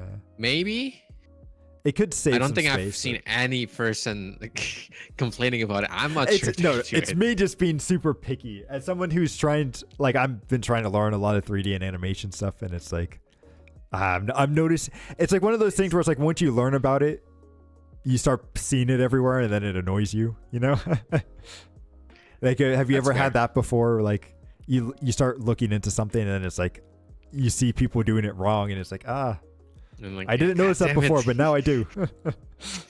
yeah, that's fair. It happens to me a lot too.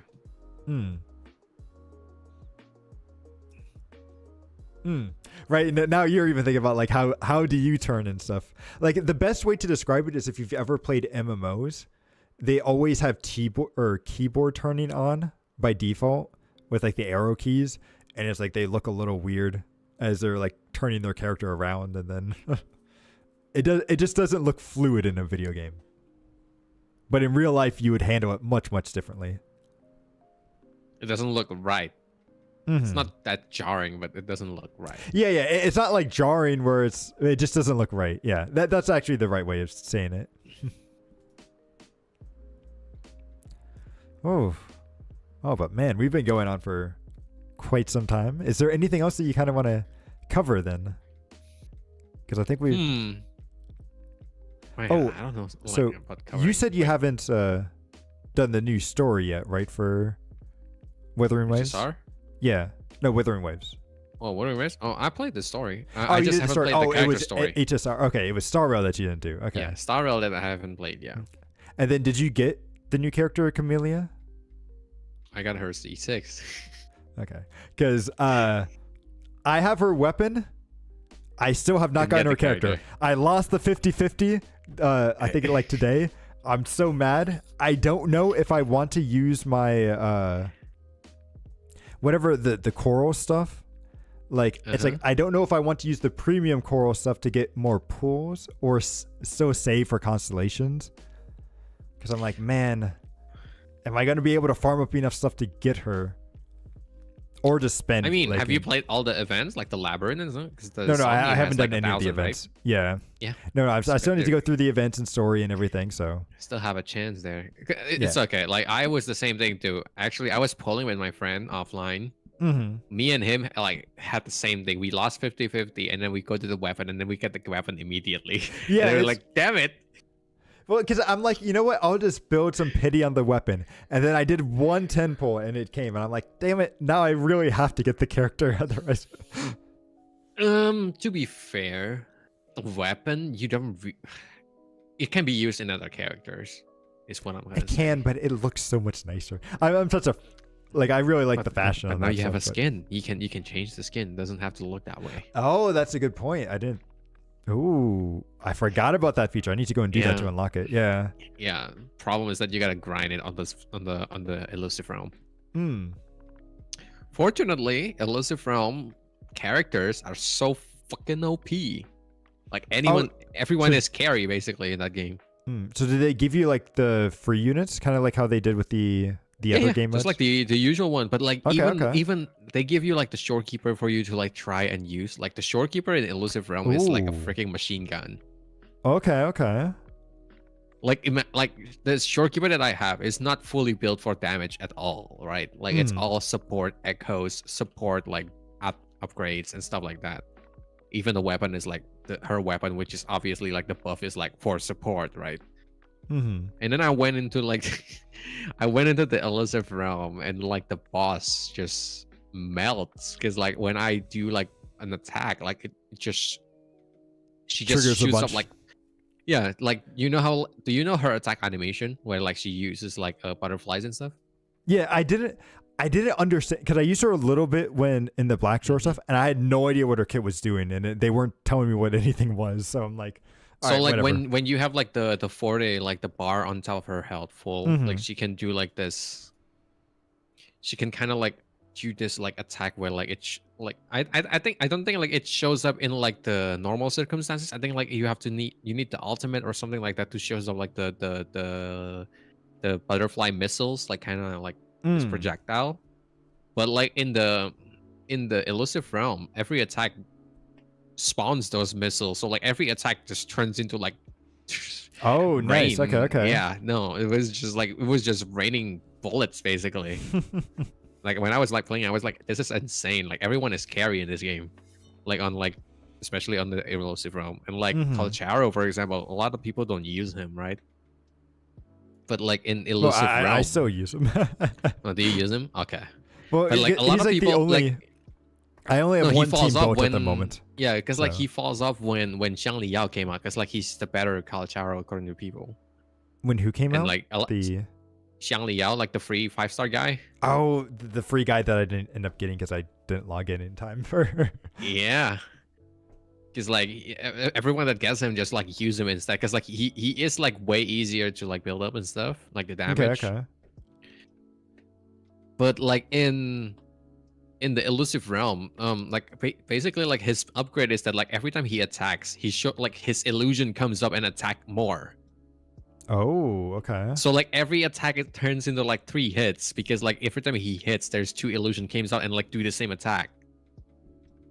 So he kills everyone fast. Like I was like, this is insane. I love it. It feels like playing like, it feels like playing Devil May Cry for real. Like it's like a power fantasy basically. Nice. Because like if you imagine like in the abyss, like for example, like if you're playing like MOC or something, like you're like fighting like for a challenge, like elusive realm feels like the other way around. This is like a power fantasy. This is your playground. Honestly, I feel like that's what some of those modes should be, right? Because they're always like, oh, we need to balance simulating universe. It's like, nah, just make us feel OP as like heck and just let us go through. Oh yeah, no, OP as heck. Like Jinzi can basically stop time, like in that game, like in the game mode. Like hers, I think like she has like skill where like if she dodges an enemy, it stops the time, and then like she got another buff that like if she used her ultimate, it stops time. Okay. So like she dodges, the time stops, and then she ults, the time stops again, and then like there's an item in the game that can basically allow you to ultimate 2 times. So you ult again, and then like the time stops again. Nice. Like the boss just doesn't move. So like that sounds like a lot of fun.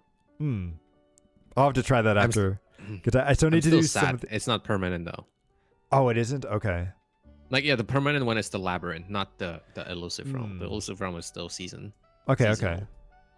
But it'll still come back seasonally, right? No. Or... Yeah, it always come back every version. Okay. You definitely should play it so you can get the skins too. Right. Mm-hmm. And like the Somnor labyrinth, so you can get the limited price, which is like the weapon and like the skin. Okay. It's not too. It's surprisingly, it's not long. That's good. I do like that when, stuff's enjoyable, but it's not gonna take you forever to go and try to beat. See, sometimes it's a bit too short, right? Because I think Wuwa swung a bit too far, like especially like earlier when we were talking about Shorekeeper, where like the story is too condensed now. Is that like they went from like, oh, this story is like too long-winded, like the explanation comes too far, so like now everything is condensed and like just like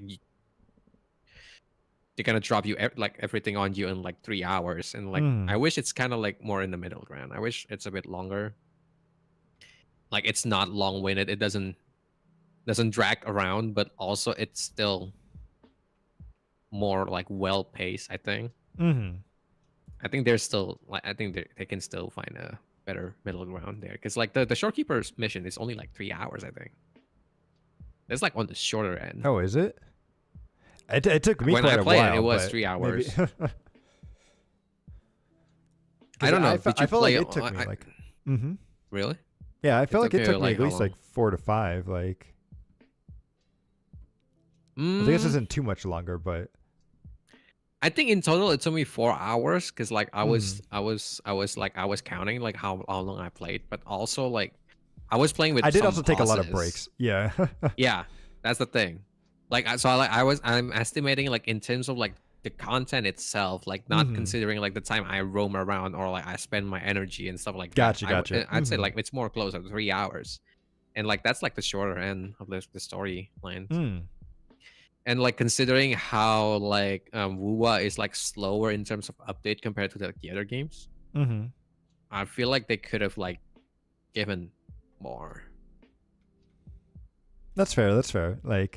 Like I said, I think they definitely could have explained a little bit more too. With yeah, they could explain a little bit too, and like indulge a bit too, because like with the Shorekeeper interaction, they could have like had us spend more time with her, so like we can kind of like familiar ourselves more.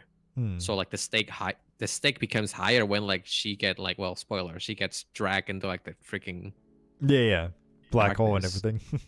Yeah, when she threw herself for us. Because like, I think a lot of people was complaining about that. It's that like the time that we spent with Shorekeeper was too short, and like the stake doesn't feel as high because of that. We don't know the character as much, and I think it kind of makes sense story wise. It does. But I wish it's not. But I totally agree. We definitely should have spent more time with her, because she's definitely like do it like in like Pentacony, where like you spend time with Firefly, go and date and everything, and then kill her. So okay, stab her. Here's a question for you. Which one do you think is supposed to be so like how Firefly, a lot of people say, is like the the Trailblazers' sweetheart and everything. Who do you think the sweetheart is in Wuthering Waves? Is it Shorekeeper or Camellia? I think Shorekeeper represents like his past sweetheart, and I think Camellia never interacted with him like in the future, like in the past. Or right. I haven't played the character story, so like Camellia I think was more of like the future ones, and like Shorekeeper is like what we used to have like to be with in the past. Gotcha. So it's kind of like a both thing, since although in a way it's both things. Yeah. Although to be fair, I guess Firefly sort of knew us in the past, right? Kind of. Yeah. Apparently, yeah. But like in that way, like so is Akron. Like that's how like all the conversation. That's why all the conversation it's like referencing about like how we've like interacted with. Oh no. Right? So I meant more that Firefly was a part of Kafka's team, and we were originally on Kafka's stuff as well, right before we lost our memory. So that's what I meant, where it's like we would have met her before we lost our memories. Yeah, I But guess maybe that's not. fair. I'm not sure. Yeah. So I guess like Firefly is more of like the interaction that we had with like our past self, Mm. and then like our future self like hangs out with like what March March. 7 Yeah. more. I don't know if she's really our sweetheart though, but yeah. No, But we'll see. We'll she's see. she's the best sidekick probably. She's just she's a really good friend. Like a wingman. Yes, a wingman is a great way to put it. A bad one though. Oh, like as a wingman, I think she's pretty bad. I don't think it'll work well if I have her as a wingman. Yeah, it's like, hey, can you help me out here, March? It's like, yeah. Yeah. Don't worry, I got this. Oh my god. Oh boy. Oh, but yeah. Anyway, I think we're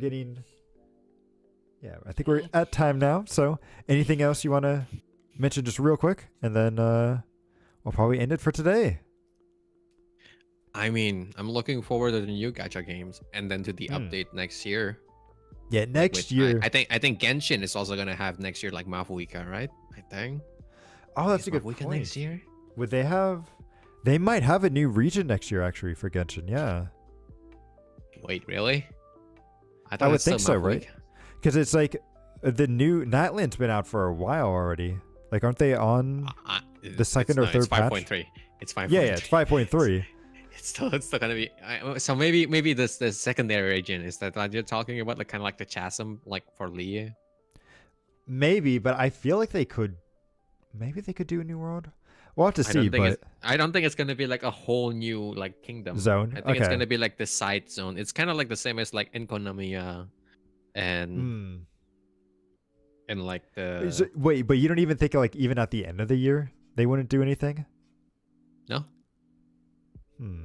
Okay. I don't think it would. I think it'll be a side. You know, like I said, I think it'll be a side area and not like a.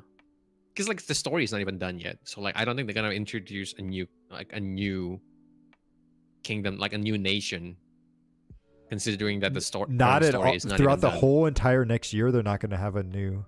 Not that well. Actually, yeah. I mean, entire next year, like obviously they're gonna. Okay, that's what I'm talking about. Is like I feel like next year, right? Not the beginning of the year, but like sometime next year. I thought you were talking about like the beginning of the year. Oh no! Like, Yeah, year, they're definitely not gonna have anything then. I mean, next year, yeah. I don't know when. Probably the end of like next year, or like quarter 3, quarter 4, maybe. So yeah, it's looking like 2025 is going to be the year of the gacha, but we'll have to see. We'll have to see. I also kind of want to know like how Wuwa is gonna do their update, because like they're doing this whole 1.4 to 2.0 because of like the updates the and graphics, right? right? They were trying to they're trying to well, not just the graphics. They said they're changing a lot of things, so they want to push it on the big update, and that's why they're like expediting the 2.0.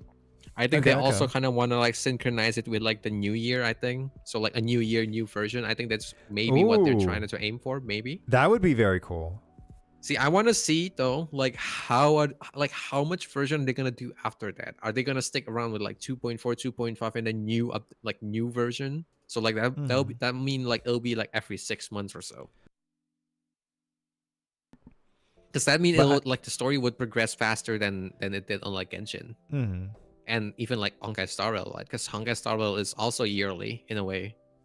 Yeah, I feel like it's been longer than a year this time, but even if Wuwa does it consistently a year, as long as they can make it consistent, I think that'll be better, right? Because like when it comes to like Genshin or Star Rail and stuff, we never really know how long we're going to be out, right? And when the next big update is going to be. So like if they can be consistent and do it every year, I think that would be much better and already put them ahead. That's and fair. Also, and I feel like that would also be a good thing too, because I feel like Wuthering Waves, like it had a good launch, but then people kind of fell off, and I feel like people won't come back as much for 2.0, but if 2.0 does well and word of mouth gets out, then I think 3.0 it might bring those people back, right? Like to try it the next time. So like we may not see as big of a surge in 2.0, But 3.0 is where I could see a lot of people really coming back and trying to give it a shot. I mean, I did say I'm gonna give this game a chance until 2.0. Yep. It's been 6 months so far. They've been doing good. Like they've been constantly improving. That's what matters to me. Is that like they're moving in the right direction. Honkai Star Rail is also moving in the right direction. It is. So, it is. Especially I heard like 3.0, you get like those like stuff. The stat. Like, yep. Stat. Yeah. Change the relic stat. I was like, shit. Genshin Which could never. Which I'm so happy about that, because I don't know if I mentioned it with you, but I've mentioned to other people like that's what I want them to do, and everyone's like, they're never gonna do that. That's too generous and make the game too easy and everything. But I'm like, but it's the right thing to do, and it it gives players like goals and stuff. Right. They're doing it in Honkai Star Rail, never on Genshin though. Like you can see. And that's why that's why I feel sorry for like the Genshin players. It's that like they're the most loyal ones, and then they're the ones getting screwed the hardest right now. But maybe they'll eventually get it, but we'll see. I wouldn't hold my breath. What I think is going to happen is Star Rail's going to do it, and then I think ZZZ is going to do it like shortly after them. And then the Genshin people are going to be like, once ZZZ gets it, you know that the Genshin people are going to be pissed off, and then they're always pissed off. They've been asking this like since the beginning. But yeah, I really want to see that in action, and then I think we'll be good. I guess so. I mean, do you have anything specific you want to say? You know, maybe you've tried a new game.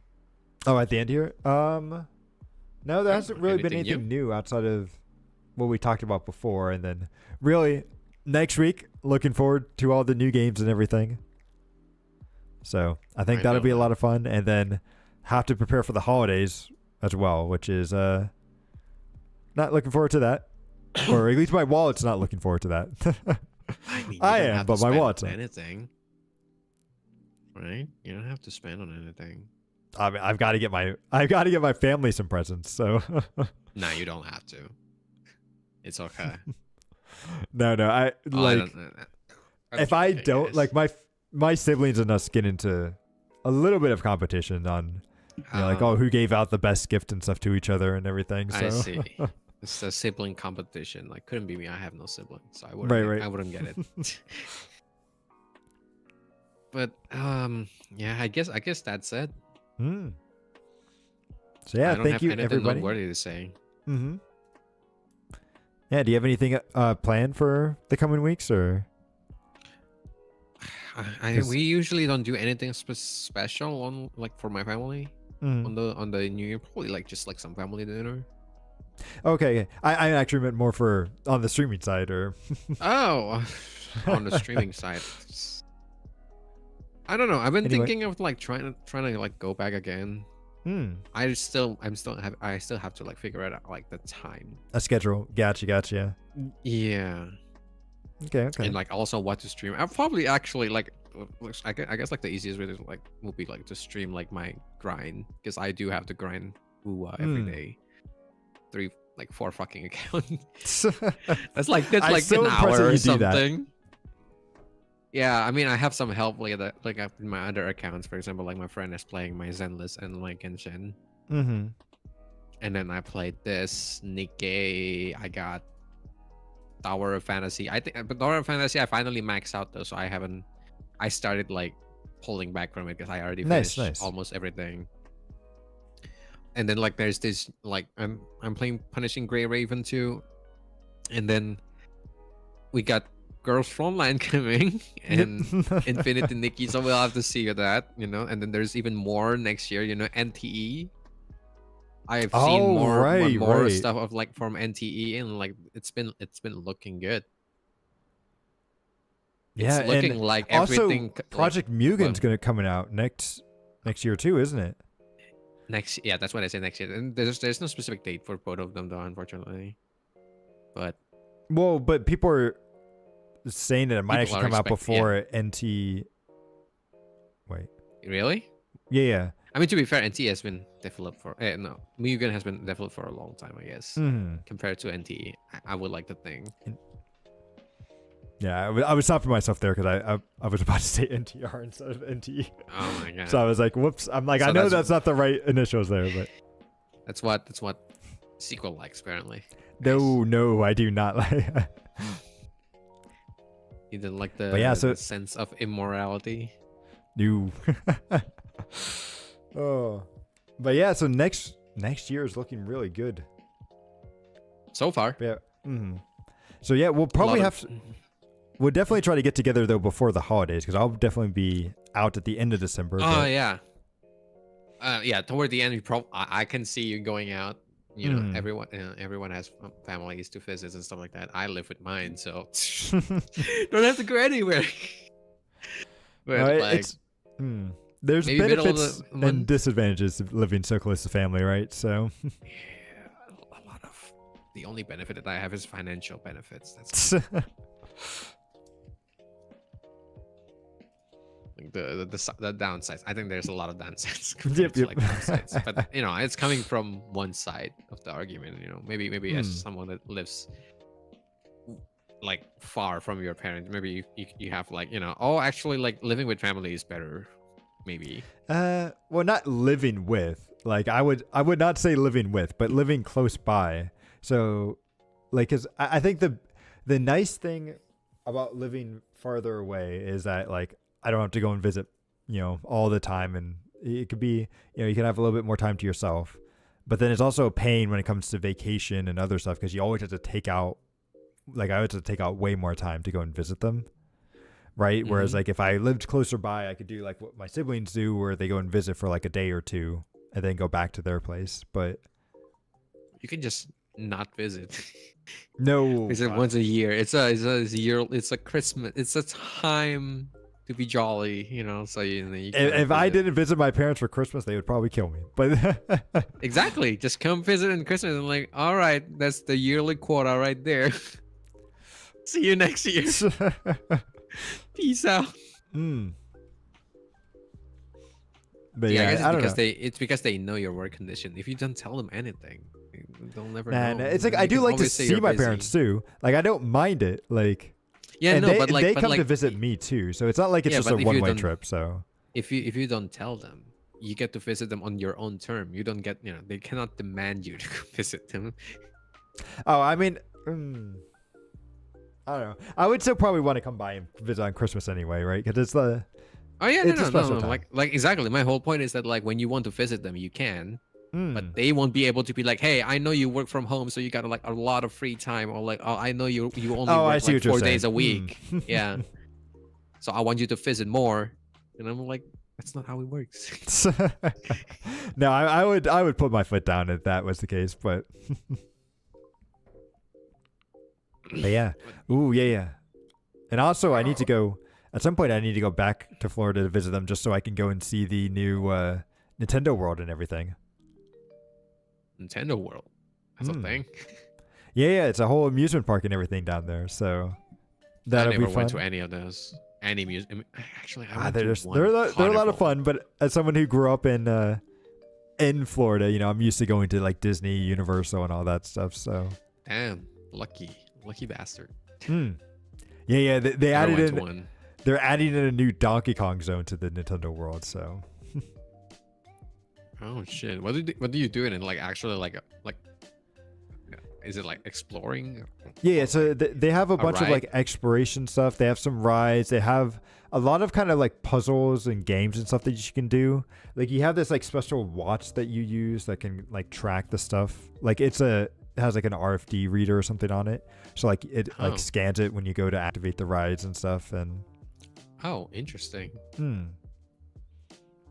So it looks very cool. I heard the food's very bad though, but but it looks very cool. You know, I should give it a try at some point in my life. Definitely. Like you should at least go to an amusement park at some point. Because you said you've never been to any, right? I think I went to like something similar, like a carnival. Okay. Like with like places filled with rides and stuff. So like it's some similar, but like not. But not quite. I feel like amusement park. Yeah, I feel like amusement parks are a lot more I don't know. They feel more magical to me. Whereas like carnivals are just kind of like, we put these rides here that are definitely safe to ride. Don't worry about it. Yeah, that's what I'm getting to, and that's why I was like, there's some rides that I wanted to, and also there's like, I think I went there with. I mean, when you don't have your own money, you cannot exactly like, I want to. You can say you want to ride this thing, doesn't mean you get to ride it. Right. So yeah, one day I'll go on my own term, and then like maybe I'll actually get to enjoy the place. All right, I think that's about it. I think considering that we started late, I think this is like exactly a good time. Yep, the spot. Exactly at around 3 hours. Yeah. But yeah, thank you everybody then for stopping by. Thank you, Con, as well. Thank you. Oh, thank you as always, Sequel, for talking with me. Yep. It's always a lot of fun talking about this stuff and just randomly going on things. So, although this time it felt a little bit more structured with the Game Awards at the beginning half. I know, right? We got a set like material to go through, so like it ended up being much more organized. Yep. But next time we'll just go off the cuff. I'm surprised. I'm surprised. Like I was going to tell you that like, hey, since we're about to talk about the gacha game after this, we should like put the mobile game like towards the end.